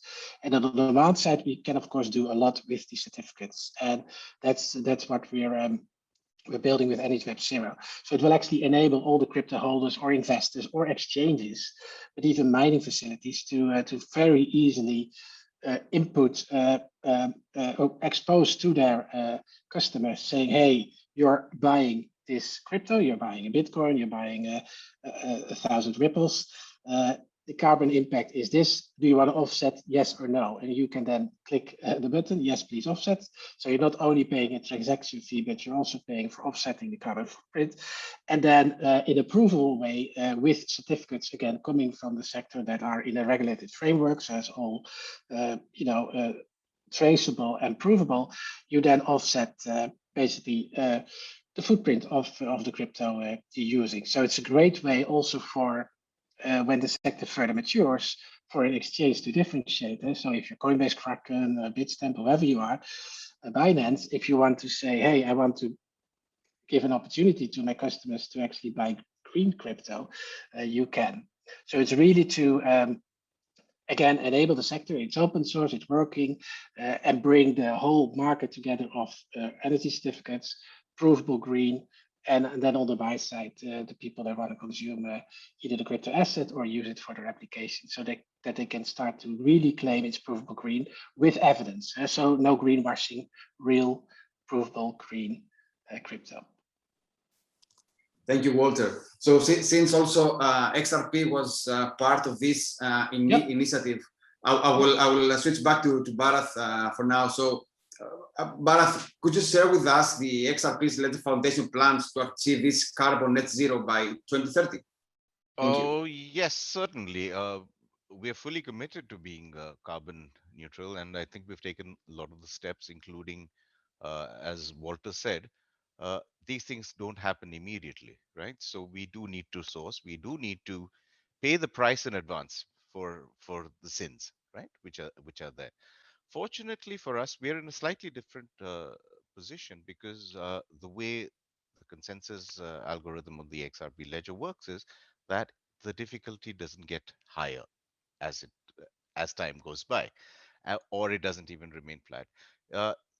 The advantage we have is that we use commodity machines or servers to do it.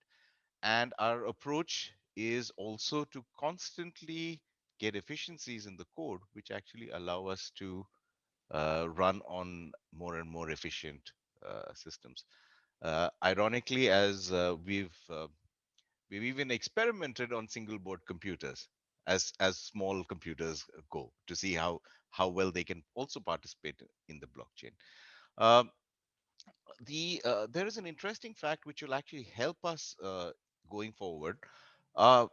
If you look at many of the countries which we believe can benefit from this whole revolution of DeFi, of blockchain, of DLTs, and the quick transfer of value, many of them are actually in places where renewable energy such as solar and hydro and wind are available abundantly, right? If whether you look at some of the Asian context, whether you look at the African context, right? So we actually have an opportunity to make them participants in this. It also furthers the overall objective of making it non-partisan and non-geographic or economic specific, and keeping it as decentralized as possible. So we think that people from different economies participating, as we keep reducing, widening the spread of our networks, as we get more and more information on who the good hosting providers are. If we can get the audits done at regular intervals by using organizations such as Energy Web, it will tell us the direction in which we're going. Knowing the direction we're going in is the critical thing, right? Right now we're flying. We don't want to fly blind, right? So it's very important for us to know, are we keep taking periodic checks to see where we go. we think that also that, as was spoken about earlier, with things like smart contracts and, with variations on that theme, it's not only the operators or the institutions. There is a possibility for those who benefit from the whole DeFi or this payments thing to also be participated in this, right? Whether it's a possibility for an individual, right, like was spoken before, to actually donate a part of a transaction towards carbon offset, right? So you pay for what you think, like was said in the previous panel. What about looking inside your own home, right? So how do you participate on the greater scale of, in the greater scheme of things, right? Because after all, blockchain and this whole revolution is about participation. So we should not ignore the end users who it's supposed to benefit, right? And not be just about a group of panelists, all of us sitting somewhere and brainstorming. It should be able that every single person can partake, who partakes and can benefit from this revolution, can also contribute towards making it neutral.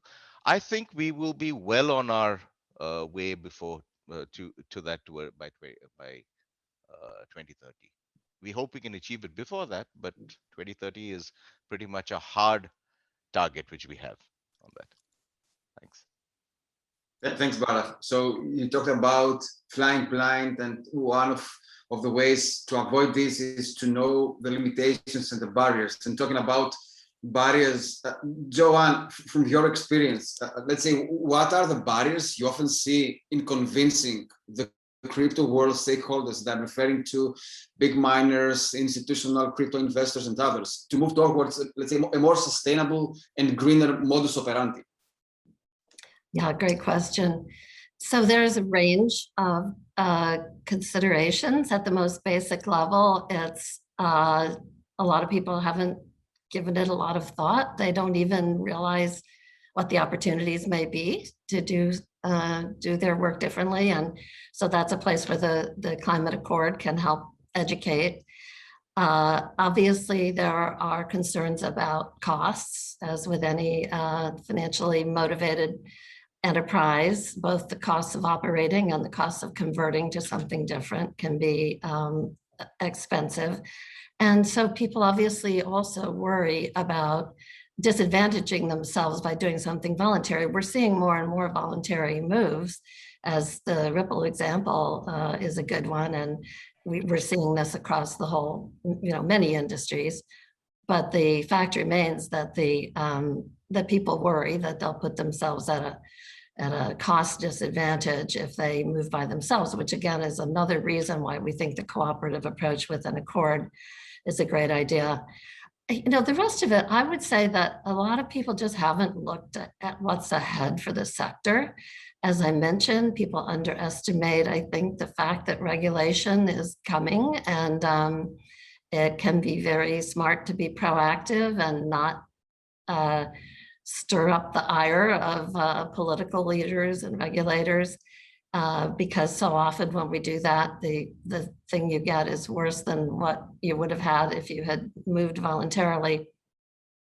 And also, I think people may be underestimating the rise of market incentives here, with more and more people really wanting products that are green. I'm a baby boomer myself, but I know we've got an audience full of millennials and speakers who are millennials and younger, and we know that there is a big motivation today in retail consumers, retail investors, in wanting to be associated with companies that are trying to do the right thing, and with climate being a huge motivator. So I think people just haven't thought about that upside opportunity. And then more broadly, as I said before, just the opportunity to be building public trust in the sector. If we want these technologies to be widely used, people have to trust them, not just governments, but people. And crypto has had a complicated set of reputation issues all the way along. My organization has worked with the US anti-money laundering regulators in the Treasury Department in partnership with major crypto companies to work on ways of dealing better with people using cryptocurrency for things like human trafficking. And we did a tech sprint on use of crypto to purchase child sexual abuse material. You know, the people in this sector don't want the public to think of problems like that when they think about using cryptocurrency.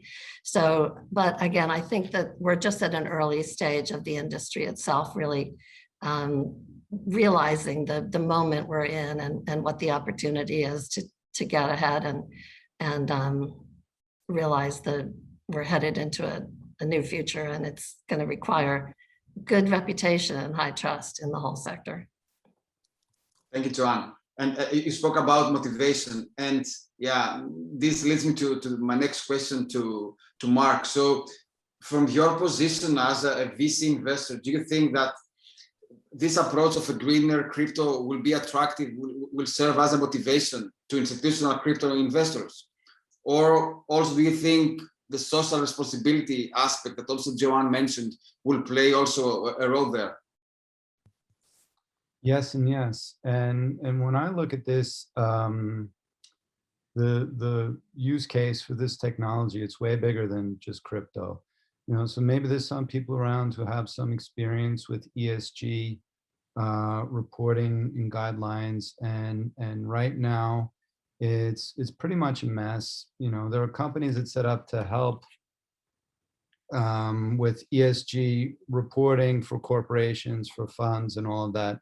And unless you're, you know, a huge corporate, you can't get it right. And it's even hard for huge corporates to get right numbers. There's a lot of self-reporting. There's very, very little verification and authentication.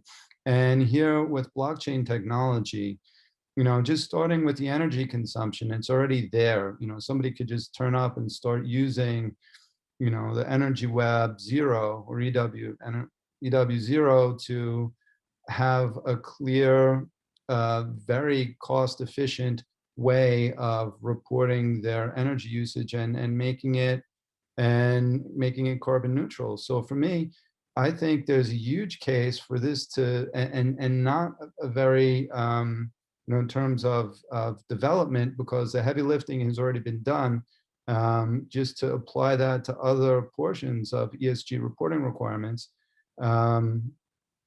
And here's something that can be transformational, going to sort of self-reported estimates of impact versus real and verified on the blockchain, real numbers, I think will tell a very different story. And then, you know, when we talk about governments and taxes and all that, and the real cost to the world of companies and what their businesses are, this will just create a lot more transparency and a lot better economic decisions going forward as well. So I'm really excited about what this technology is already starting to do and what it can do, and I think not the very far future.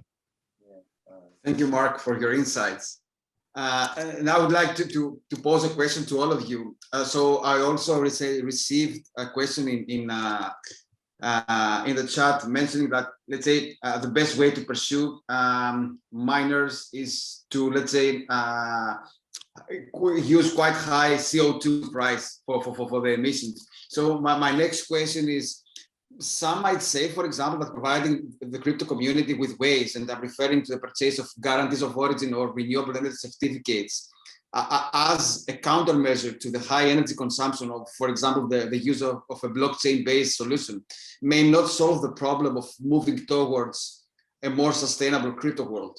So, Joanne, what is your take on this one? So I am a great believer in trying to use market type for incentives and pricing to get things that you want, as long as you can do it in ways where the benefits outweigh the drawbacks. And I certainly, again, I think we're at an early stage. I mean, Energy Web and the Rocky Mountain Institute and others have done a tremendous amount of work. But as a sector, we're still at an early stage of figuring out what are the best ways of offsetting and reducing both. So I think it's an interesting line of thought for sure. Thanks, John. Mark, your views on this? Yeah, well, I'm a big fan of market forces at work and incentivization mechanisms. And, blockchain, sort of democratizes different incentivization mechanisms, and it can be set up to have, business cases we haven't even thought of before. So I'm just really, we invested first in Grid Singularity, which is one of the co-founders of EnergyWeb. And we believed in, first of all, we believe in being responsible and seeing what they were trying to do, with the global energy industry, which is, putting so much carbon into the atmosphere, and to see how blockchain could create incentives to get more renewable energy into the mix and decarbonize. We're just, big supporter from a longer time ago. And as we see blockchain working with different industries, and we're just, in the very early stages of discovering what value creation really is going to be there, notwithstanding things like Dogecoin and crazy prices of NFTs and all of these other things that are happening. That's kind of things that happen during hype cycles. But when you look at, we don't know yet what the real big value creation is going to be. I see it big here with in the energy space, but I'm of a certain age, so I can remember when the internet, before there was really an internet, and getting the first email address and all of that. And I think nobody could have imagined, any of what the largest companies were doing. And I think with the largely with a lot of the participants in blockchain, and understanding that a lot of the stakeholders have for building toward a better future, I think there'll be some really, really cool things being developed too. Thanks, Mark, for your thoughts and your optimism. So yeah, Bharat, are you, let's say, at least the same level of optimism as Mark? I'm always optimistic on this. That's why we're all in this industry, and that's why we're all here talking. So, however, it's important to note one thing, that as was said really early on in today's seminar, that it's important to realize that different blockchains solve different problems, right? They have different objectives, right? So one size does not fit all, right? So offsetting or increasing the price of how, or by paying for energy, how much carbon is thing, using market forces is one thing, but ultimately that price gets passed on somewhere, right? So so it depends on what you are. If you're using it as a store of value, it's different. It's fine, because that's part of the overall cost of your asset, whatever you're holding. But if you're looking at transfer of value, right, at speed, or you're looking at transfer of value in small quantities, right? If you're looking at things which will benefit a larger, wider, disenfranchised audience, or the wider society, these things make a difference, right? You cannot send $1 at a cost of $1, right? You can't send it you can't spend that much money in transporting something, right? As you can on what it is. So it again depends on what it is they're doing, right? There are hundreds of different blockchains out there. There are hundreds of different tokens out there. And I think this goes beyond the crypto industry itself. It's about the finance industry. It's about the charitable industry. It's about the infrastructure industry. It's about everything, right? So all of it ultimately does interact with each other, right? Because if you accept payment in a thing, but if you want to convert that to another token, there is no interoperability, or it's expensive. Cost of things go up, right? So we have to learn. So I don't think there is, if you ask me personally, I am optimistic, but I don't think uh, all blockchains and all solutions should be treated the same, because they all solve different problems. So yes. Thank you. Thank you, Bharat. Now we'll circle back to Walter for his views on the topic. Yeah, thanks. Well, I'm definitely also, is a glass half full or half empty? I would always say it's half full. So I'm very optimistic too. And I think it's, of course, you can say if you give them the incentives, then that reduces the drive to change. But I actually think it's the opposite. I see a huge, huge opportunity if we play it smart as a sector to actually use the whole crypto protocols. And I completely agree, they're all different. So some of them consume a little bit energy, the proof of work a little bit more. But if you, for example, find ways to include them in how you manage the flexibility of the grids, so that you don't have to curtail green energy, but you can actually use it to produce value and make it part of the business case of these new assets that would otherwise not be profitable. That's a good use already of it. And there's many, many, many more. And it also, I think what you still see in this phase of where we are, I think you see the crypto industry coming out of a little bit of Wild West and coming to mainstream enterprise world. And at the same time, you see a lot of traditional institutes being challenged by the huge transformational objective of this industry. So there's a lot of FUD going around. And for example, there's a great report I read from Cambridge University around the energy consumption of Bitcoin. It's around the same as the country of Norway. But in that same report, it actually said that the total consumption of the devices that are standby in the United States, apologies, Joanne, is more than the Bitcoin consumption. Yep. So the question is, what is waste? And there's no electricity police yet that knocks on the door and says, hey, can you please switch off your telephone or your television? It's on standby. You're wasting energy. So I think when it comes down to, I think that's, if the sector further evolves and matures, more regulators will step in because it becomes a very important part of how we run society.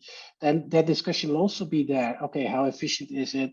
Is it completely green? Let's say it is completely green, but it's consuming still too much. Can we make it more efficient? And I think we should just have a little bit more trust in ourselves in the future that we will have these intelligent discussions. But I think for now, it's really all about, let's get it going as a sector. Let's get rid of the tribes. Let's really rally behind this. Let's put a lot of money into building more green grids. And then once we're there, that everything is on green, let's then start to worry about, how we further, how we make it more efficient. But that will be solved. There's so many great engineers working in this sector. So I'm extremely hopeful and extremely positive that we will make this happen. Thank you, Walter. Thank you, everyone. At this point of time, I think it's time to wrap up the panel session. Thank you all for your insights. It was a pleasure talking to you all, even through Zoom. And yeah, let me switch to the next panel. And Thank you for having us. Thank you, everyone. Thank you very much. Bye-bye. Yeah. And now let me switch to the next panel that is hosted by Arno Laven. So Arno Laven carries on his shoulders a lot of industry experience. So I will leave up to him to let's say, introduce himself. So Arno, thanks for accepting the invitation to moderate this panel on blockchain solutions at scale. And the floor is yours. Thank you. Thank you very much, Johannes, for the introduction. Well, short introduction. I will sort of introduce myself, then I will introduce the topic, and then the panel. So first of all, a few words on this organization, the Dutch Blockchain Coalition, and myself. I'm active in blockchain now for 6 years. I have set up and led blockchain teams at Philips and Shell. I advised KLM, Bosch, the European Commission, and the Energy Web Foundation. And currently, I am working with the Dutch Blockchain Coalition to lead and develop activities both in self-sovereign identity and in energy. And at the Dutch Blockchain Coalition, it is our mission to use blockchain technology to solve really societal issues such as the energy transition and sustainable agri-food, to name two. And our vision is that we need more, let's say, democratic digital infrastructure, and decentralization, in our view, is the best way to achieve that. And scalability is very much an issue for us, as we are entering a phase in which we have outgrown proofs of concepts and local initiatives. And I'm sure that will be the same for a lot of you and for most of, and for all of the panelists. So it's now about scaling in industries, between industries, across government and across nations, which is why we are so happy with the attention that this topic actually gets at a European level. And it was very encouraging to hear the previous panels and speakers on this topic. Although there was a focus on energy, on the energy consumption, I also heard a lot of plans around the scalability. And when we talk about scalability in relation to blockchain, most technical people will actually think about layer 1, layer 2 scaling solutions, such as the Lightning Network for Bitcoin or side channels for Ethereum. But in this panel, we would really like to take a more interdisciplinary approach. So not only talk about technical scaling, but also look at the issue from a social, organizational, legal, and maybe even an ethical perspective. So today with me on the panel are Barbara Hanna from Vodafone, Nick Sharman from Bosch, I see Micha Rohn from the Energy Web, and to be honest, I haven't seen Paul Chang from IBM, who was supposed to join us, but I don't see him yet in the attendee list or in the panelists. So maybe if the organization could confirm whether he is still joining. We have already sent him an invite. Okay, great. We'll ping you once he's on board. Thank you. Fantastic. Thank you very much. I have some questions prepared, but I would really like to encourage the audience to ask questions via the chat and via the Q&A, so that we make it as interactive and engaging as possible. And with that, let me kick off by asking the panelists to briefly introduce themselves. Not only their function, their role in their company, but also by answering the following question. Is the energy consumption of blockchain a discussion in your company? And if yes, is it a hurdle to scaling your projects? And I would like to start with Barbara Hanna from Vodafone. Hi, well, it's a great pleasure to meet everyone. As a disclaimer, I'll just start to say, I'll ask for your indulgence. I got my second shot last night, so if I'm not coherent, I apologize in advance. I'll do my best to put sentences that make sense. But in any case, again, great to be here. I'm a delivery manager for Vodafone IoT Americas. In that function, I work across groups, with groups across the organization, to deliver global solutions to our customers, end-to-end solutions. My background actually is a little different from probably others here, so I might bring that a little bit to the discussion. I come from the computer vision world, where we've seen stories around scaling as well. And as far as your question is the energy consumption of blockchain a discussion? Yes, this is certainly something we consider in our projects.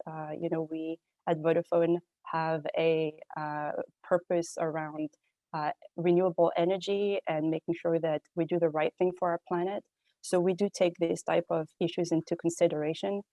Ultimately, we also work with great partners like EWF to also address some of these questions and see how we can best together, really assess where we need to worry about certain things, and where in other cases, we need to, solve things from a more holistic perspective, if that makes sense. It certainly makes sense. Thank you very much, Barbara, and great having you on the panel today. I mean, fantastic. Okay, moving over to the next panelist is Nick Sharman from Bosch. Nick, please, can you introduce yourself briefly? And again, the question was, is the energy consumption a discussion in your company? And if yes, is it a hurdle actually to scaling your projects? Yeah. Hi, everybody. Yeah, I'm Nick Sharman. I'm project director of a project at Bosch, which is called Economy of Things. So initially, our plan is to make things, give things business models, so they can really act in an economic way.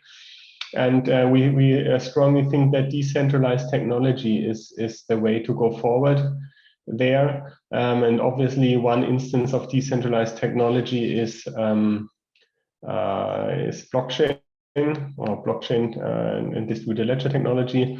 And yes, obviously everybody who starts looking into distributed ledger technology stumbles over the problem that proof of work consensus is very energy intensive. But we think at Bosch that a mixture between different means can mitigate that problem, like other consensus mechanisms like proof of stake or using state channel and second layer technology. So yes, we are upset with the energy consumption, but we think that there are new technologies to mitigate that problem. Okay, thank you very much, Nick, and great to have you on the panel. Micha, I guess by now you understand the question, so please go ahead and introduce yourself. Thank you, Arno. My name is Micha Ron. I'm the CTO of the Energy Web Foundation.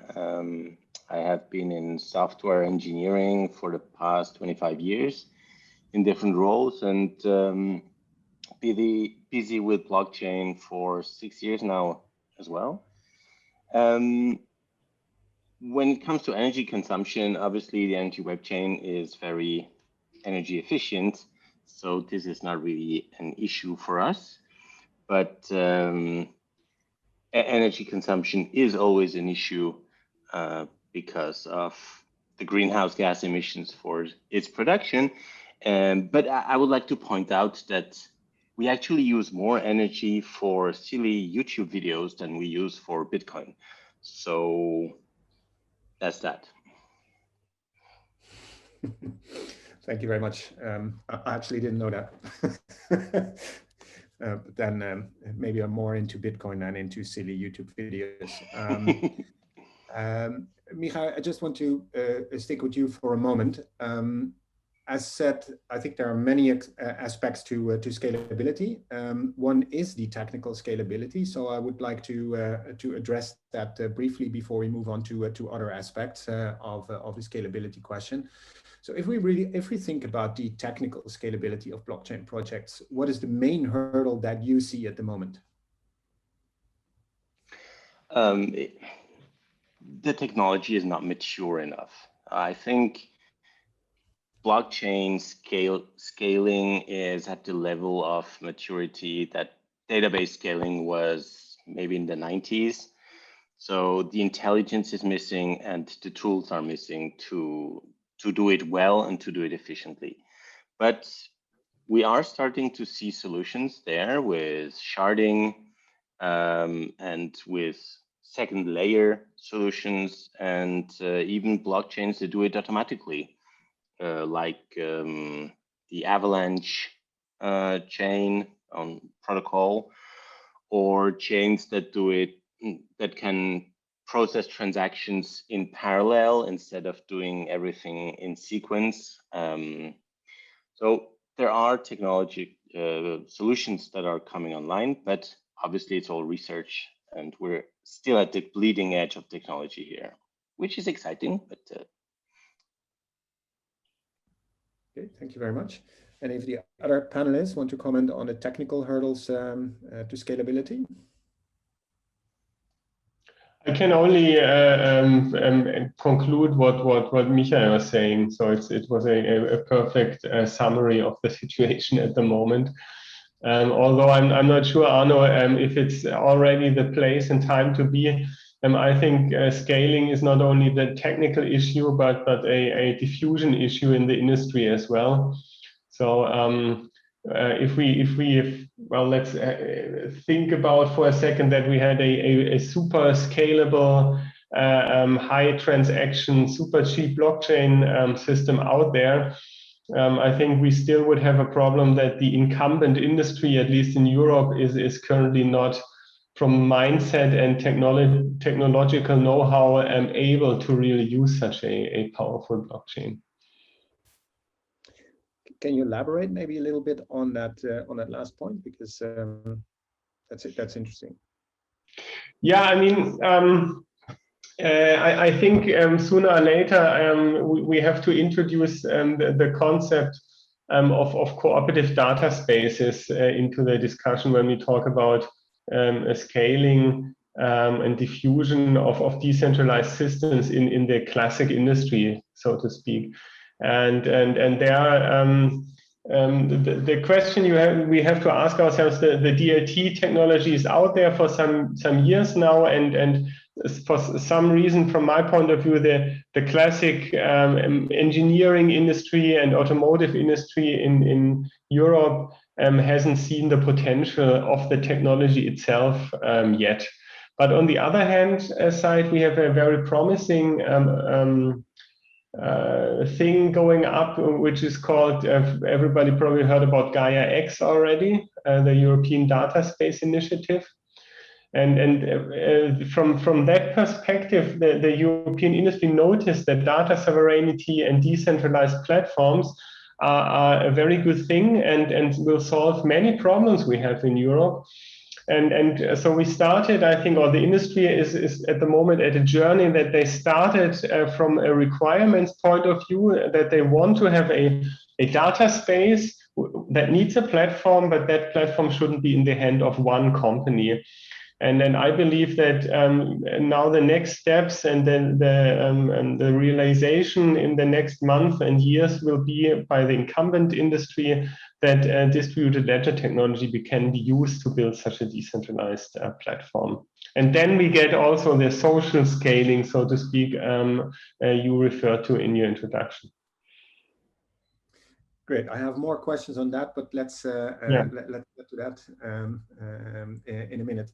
Barbara, you wanted to, I think, mention something also on the technical side, and how actually you as Vodafone are, let's say, enabling the scaling of projects. So, sure. Actually, from a technical side, I think Misha has really outlined, the main points, and I think I don't know that I would have so much to add.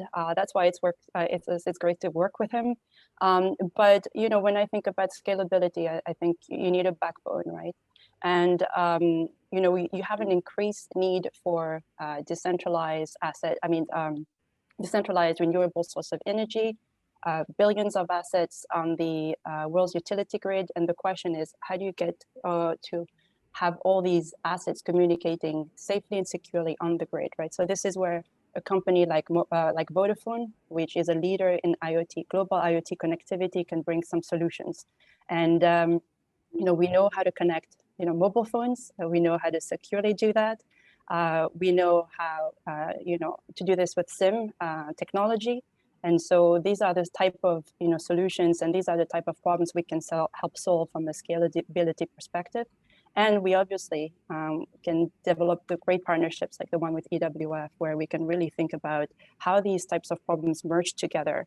At the end of the day, technical scalability can be solved only through convergence and through, the intersection between different industries, different, minds and different perspectives coming together to say, okay, what do we need to prioritize in terms of, technical problem?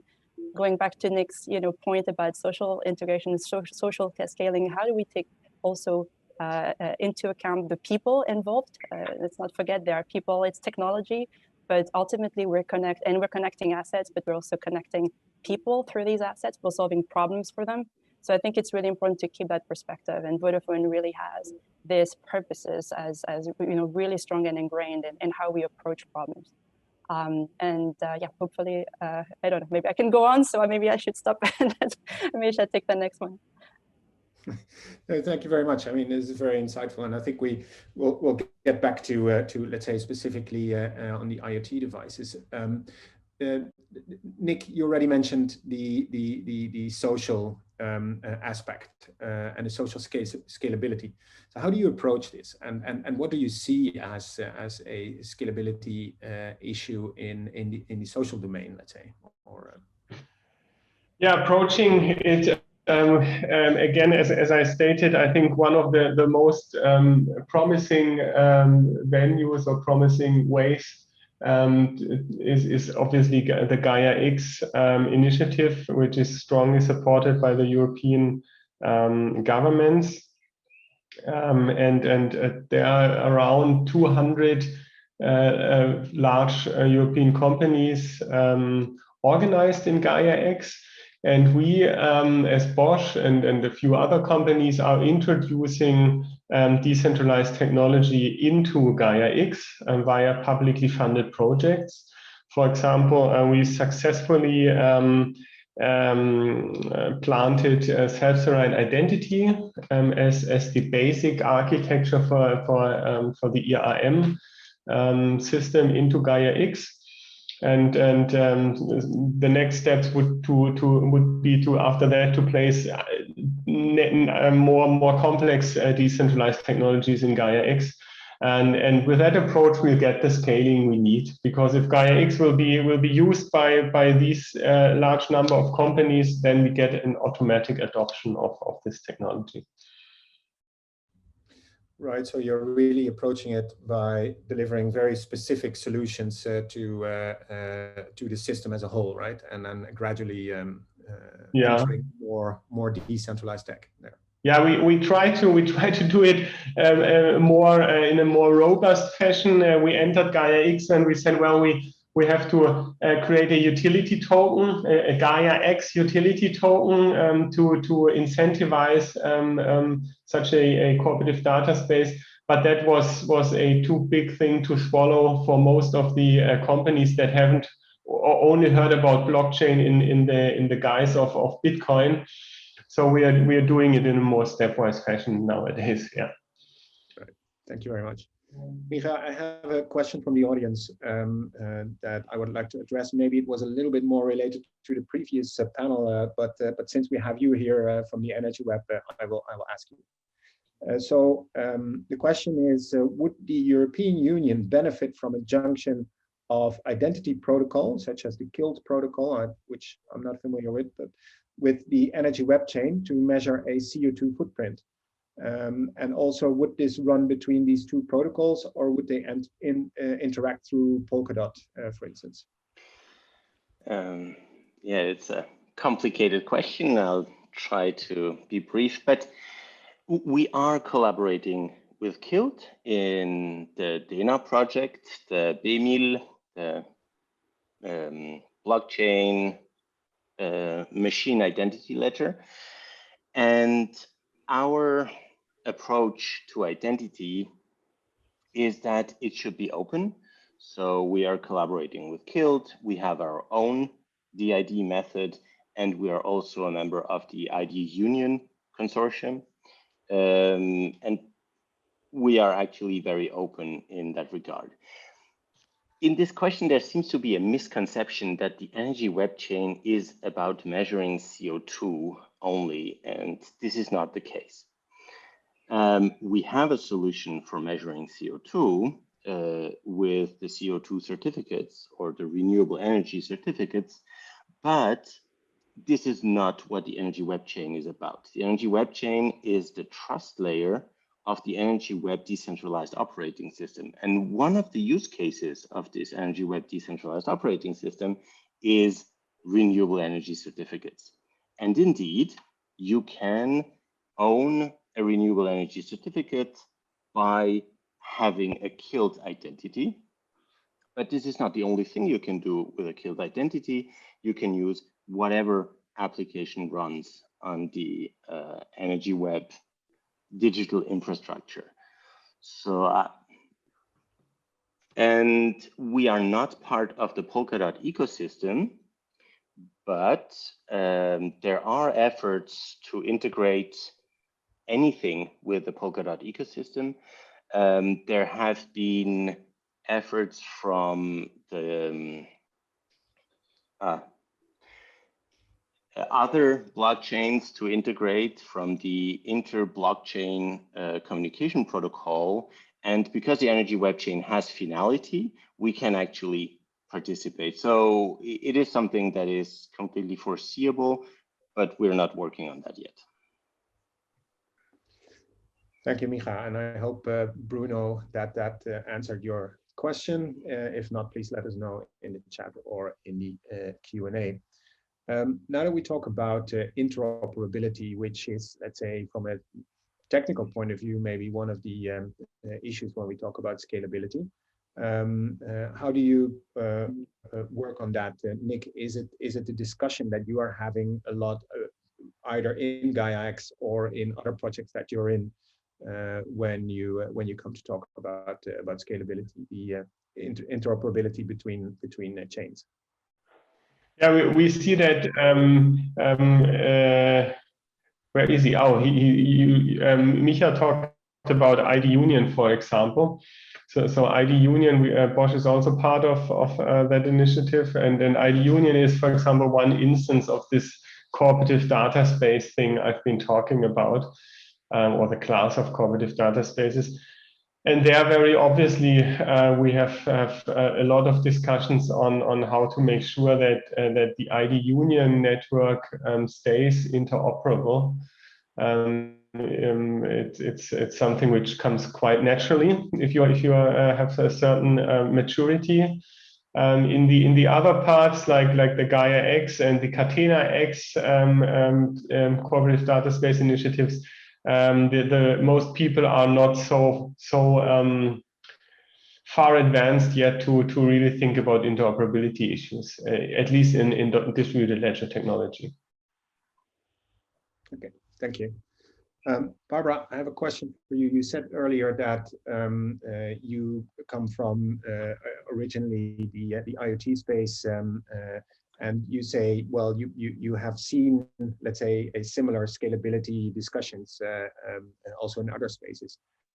And I know there are some parallels with the telecoms industry in that sense.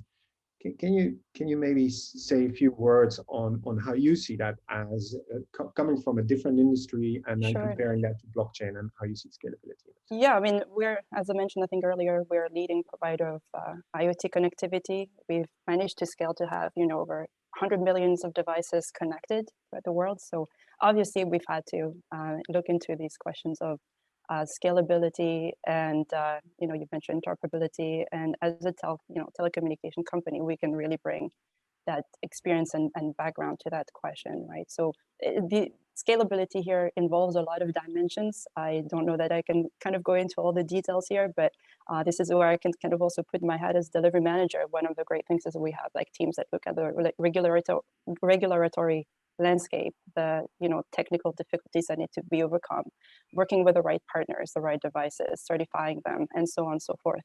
And I think our industry really has gone through the trenches, so to speak, to sort of bring scalability to a certain area. So I think we can really replicate and bring that in our for efforts and initiatives with blockchain.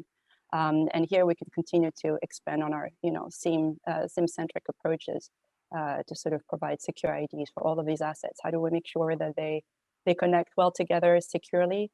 And then we can also bring the right questions to our counterparts, right? So then when we have conversations with Misha and others, we're like, well, how are you going to help us make sure these assets, these IoT devices can transact, can have can transact super fast, and we can support,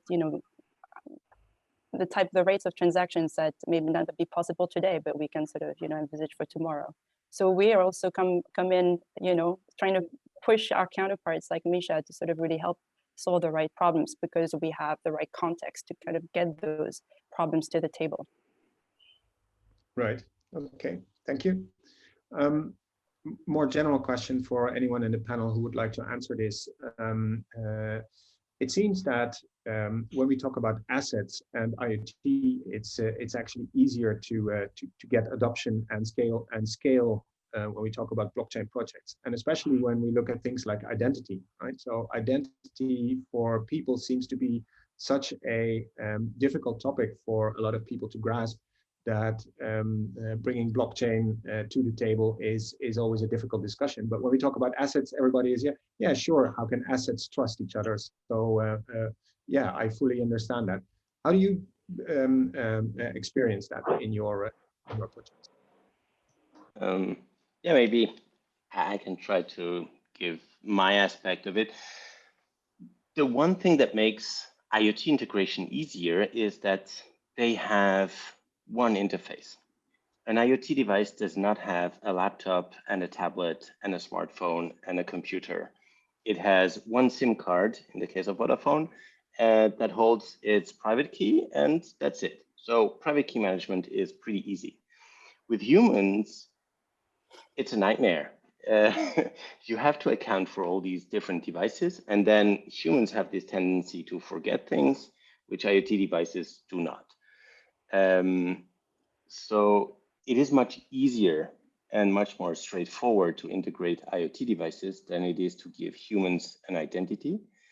But I think that it is really important to give humans a digital identity or a decentralized identity, because it is, in my opinion, the only way that we can solve the data silos that bug us and stop having these data leakage scandals that we have every second month. Yeah, thank you, Michael. Nick, you want to? Yeah, you said that it's that identity is difficult to grasp. I would say that as you see, as we see from all blockchain-based ideas, the one with the digital identity, at least in the classic industry, is gaining most traction. So when we started working in that field, I was also more in the idea of smart contracts and all these more interesting and esoteric functions. But really, identity is the one thing that also, let's say, senior managers very quickly understand. And we also see that the Bundesregierung in Germany, the government in Germany, started a digital identity ecosystem project program where there's a high pressure and also a high interest by the German government that identities, digital identities, are not in the hand of one or a few tech oligopolies, but are decentralized. So I think identity is something which is comparably easier to understand as the other things that happen in the blockchain space. For my part, I actually think that both of my counterparts here have covered, the question quite well. I mean, I think Michel said it. It's just much easier to give assets a digital ID, less for people, but yeah, not sure that I can add much more to that. Thanks. Nick, maybe you can, because you already mentioned SSI that you are using for IRM in Gaia-X. Can you explain a little bit how you do that, and what are the discussions there that you have, and what are potential hurdles that you're looking at when it comes to scaling that solution? Yeah, potential hurdles. Yeah, I mean, how can I put it in a game theoretic wording? You can say decentralized or decentralization or cooperation is not a Nash equilibrium. So what we have in Gaia-X, at least, there are many companies, and they all say we want to build a data space, a common data space. But if you let everybody do what they want, and they build in control points and so forth. And I think that is something which was very difficult to achieve in Gaia-X, that we get this common understanding to use these SSI technologies. But I think once this is understood, and this is also in the architecture document already in place, the potential to scale SSI via Gaia-X is quite high. Thanks. Will be really interesting to follow that work that you're doing there. Micha, the Energy Web Foundation has a very ambitious plan, I would say, to build a new operating system for the energy sector. If you get into the endeavor of such a big scale project, so where do you start? You start with identity, actually. So it is, the first step is authentication. You need to know who your users are. The next step is authorization. You need to give permission to users. And we have combined the SSI concept with the authorization concept. So we can actually, in a decentralized manner, verify that your credentials have been given to you correctly. And correctly is application dependent. So everyone is free to determine or define correctly. And once you have authentication and authorization, you can build functionality. And there is common functionality that is required, which is the management of keys is a very important part. And we work with partners for that. Vodafone is one of them, to manage the keys efficiently.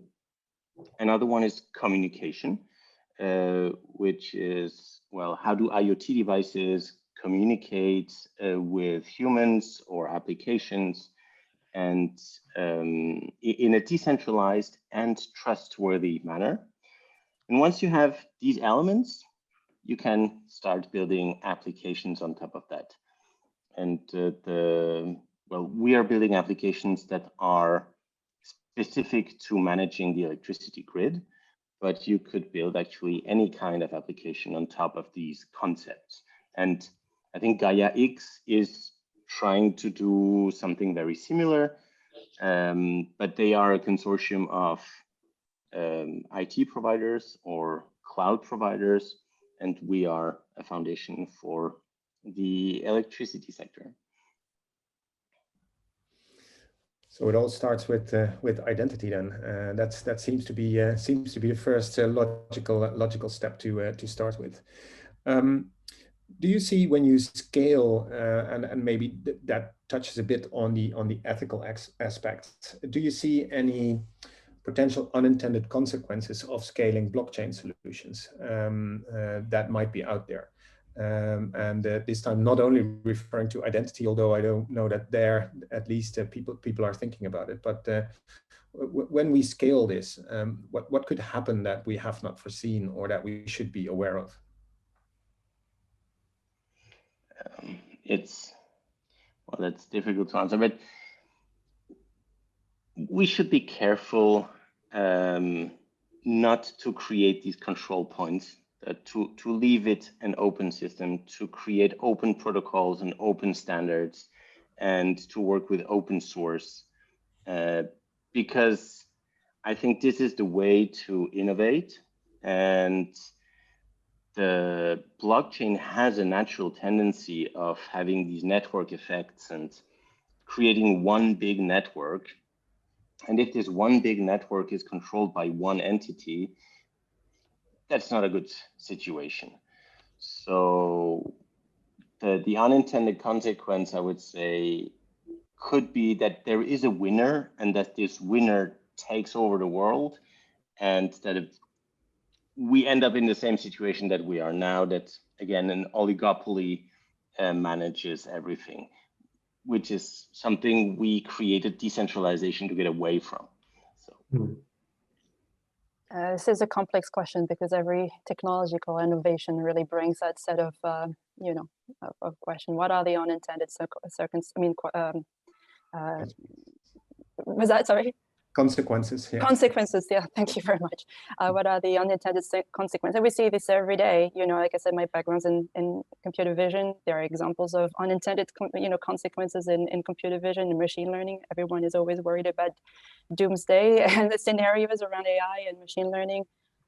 specifically to this, I think you also have to, again, bringing this back to the people aspect. There, ultimately there's the technology and there are the people, and there's always that tension between what we need to do to let the technology flourish and be at its optimal and really be and live to the expectation. This concept of decentralization and so on and so forth. But there are also people involved. There's privacy to protect. There are, laws and regulations that unfortunately still need to apply. And so it's that tension, that we'll have to resolve, in terms of consequences, in terms of the direction, in terms of what do we want, how do we want this technology ultimately to serve real societal problems, right?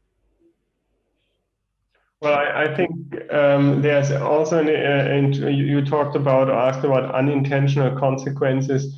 Well, it could happen easily that these systems are victims to their own success, so to speak, because in the end of the day, they are intermeshed with nation states and regulation. And we already noticed in the identity and SSI part, it's quite touchy, at least with our government. On the one hand side, the government obviously wants to have a self-sovereign identity system, but on the other hand side, some control. I mean, one of the functions of a nation state is to provide identity for its citizens. I think SSI shows a nice example that if these systems are very successful, we have to make sure that the regulators and the elected government bodies and so forth somehow still have means to influence these systems. Otherwise, we will get in, let's say, an immune reaction, and then we'll get regulation that bans these architectures. Yeah, that's an interesting argument. I once heard someone say nation states will never give up their sovereignty on certain elements. So if we talk about self-sovereign identity, then be aware that nation states will not allow fully self-sovereign identity. But that's maybe a discussion for a different time. Or Barbara, you wanted to say something to that? Oh, no, I... Okay. Good. We have a question from the audience from Bertolt Schilling. He asks, blockchain projects have started out with a decentralized vision, and this is a little bit in line with the previous question, or at least one of the answers. But as scalability will need to increase to be adopted for real life business cases, will some amount of decentralization need to be sacrificed? And then secondly, he asks, thinking beyond industry, could a new magnitude of scalability be achieved by public state adoption in the near future? So that ties a little bit into what you were saying, Nick. I think the decentralization issue has two dimensions again here. On the one hand side, we can have technical decentralization. So the system itself, the database itself is technically decentralized. And on the other hand side, we have the governance, not government, but in this case, governance issue. And I think there are two extremes, so to speak. If you have a perfect governance of a database or a platform where you have a perfect social choice function that everybody can influence the operation, then you can, in the extreme case, say, well, you don't need a decentralized technology anymore. On the other hand side, if you have a super decentralized technology, you might need very little governance efforts to keep it that way. And I think the sweet spot lies in both. So we have to make sure that we have, if we have a good governance and a good legal entity that governs the system, then we can sacrifice a bit of the technical decentralization issues or power, and that obviously helps very, very much in transaction scaling and size scaling and so forth. Well, I would like to add, me as a decentralization maximalist, I think that we do not need to sacrifice any decentralization to scale. We have the tools, or we are building the tools to create a fully decentralized IT infrastructure that does actually not require any real governance. So it can be really free. Now, some elements will always require governance. So you don't want, as a bank, for example, to serve the money launderers. It's kind of against your principles. So you need ways to control who you're serving. But that does not mean that the system cannot be decentralized. In this decentralized system for authorization, for example, that we're building, these concepts are built in. So I can determine only those that I have KYC'd can access my service, but anyone can run the service. So you can separate control from the actual infrastructure running part. I think that's a good remark you make, and a good addition to understanding, let's say, how it also technically works, and then how the governance would work. So thank you for that, for alluding on that, Micha. So I will leave you with. Actually, I had many more questions, but we're running out of time. So I'm going to ask you two more questions. One is, in light of the discussion on scalability, but also in terms of energy, the energy use, what do you think is the future of blockchain? Is it public, private, or hybrid? So that's the first question, and then I'll ask the second question after that. So Barbara, can I start with you? Actually, I'll let Misha take this one first, because Okay. I think he has some really clear ideas on that, and I know for a fact he does. Well, it's unfortunate that Vodafone is on that call, but I believe that private blockchains are actually, well, not really meaningful, in the sense that you don't need to decentralize the interactions between two entities. And so I really think that when it comes to blockchain, you should run public. And to my point, most private blockchains are actually not really blockchains. They are decentralized ledgers. And there is a big difference between the two. So decentralized ledgers allow two entities to share information and to make sure that they share the same information with a notary in between. And the notary can be public, actually. And this is the case at R3 Corda has a private chain with a public notary. So there can be some nuance there. But I believe that, well, Bitcoin does not make sense in a private setting. Ethereum does not make sense in a private setting. Okay, Nick, your thoughts? Yeah, I'm not sure if the question that focuses on private or public is the right one. Maybe we could also think about, if we talk about scaling options there, about different consensus mechanisms, which might help.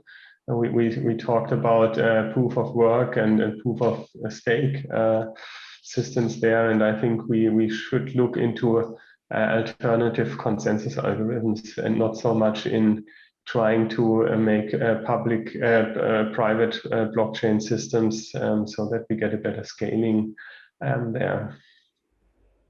I think the one thing I'd add is ultimately we'll have to remember also the objectives, the projects we work on, the type of objectives we have in solving these problems.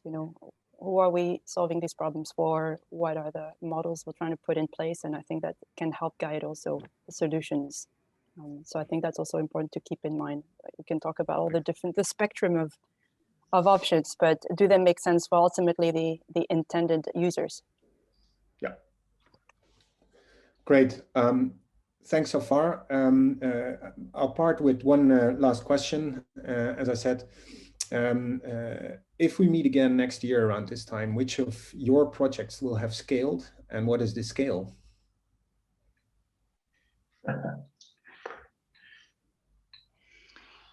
That's difficult. We really hope to have onboarded, I would say 2 million IoT devices owned by 2 million, let's say 1 million human users, integrated in 5 national applications. Cool. It's a great ambition. Barbara?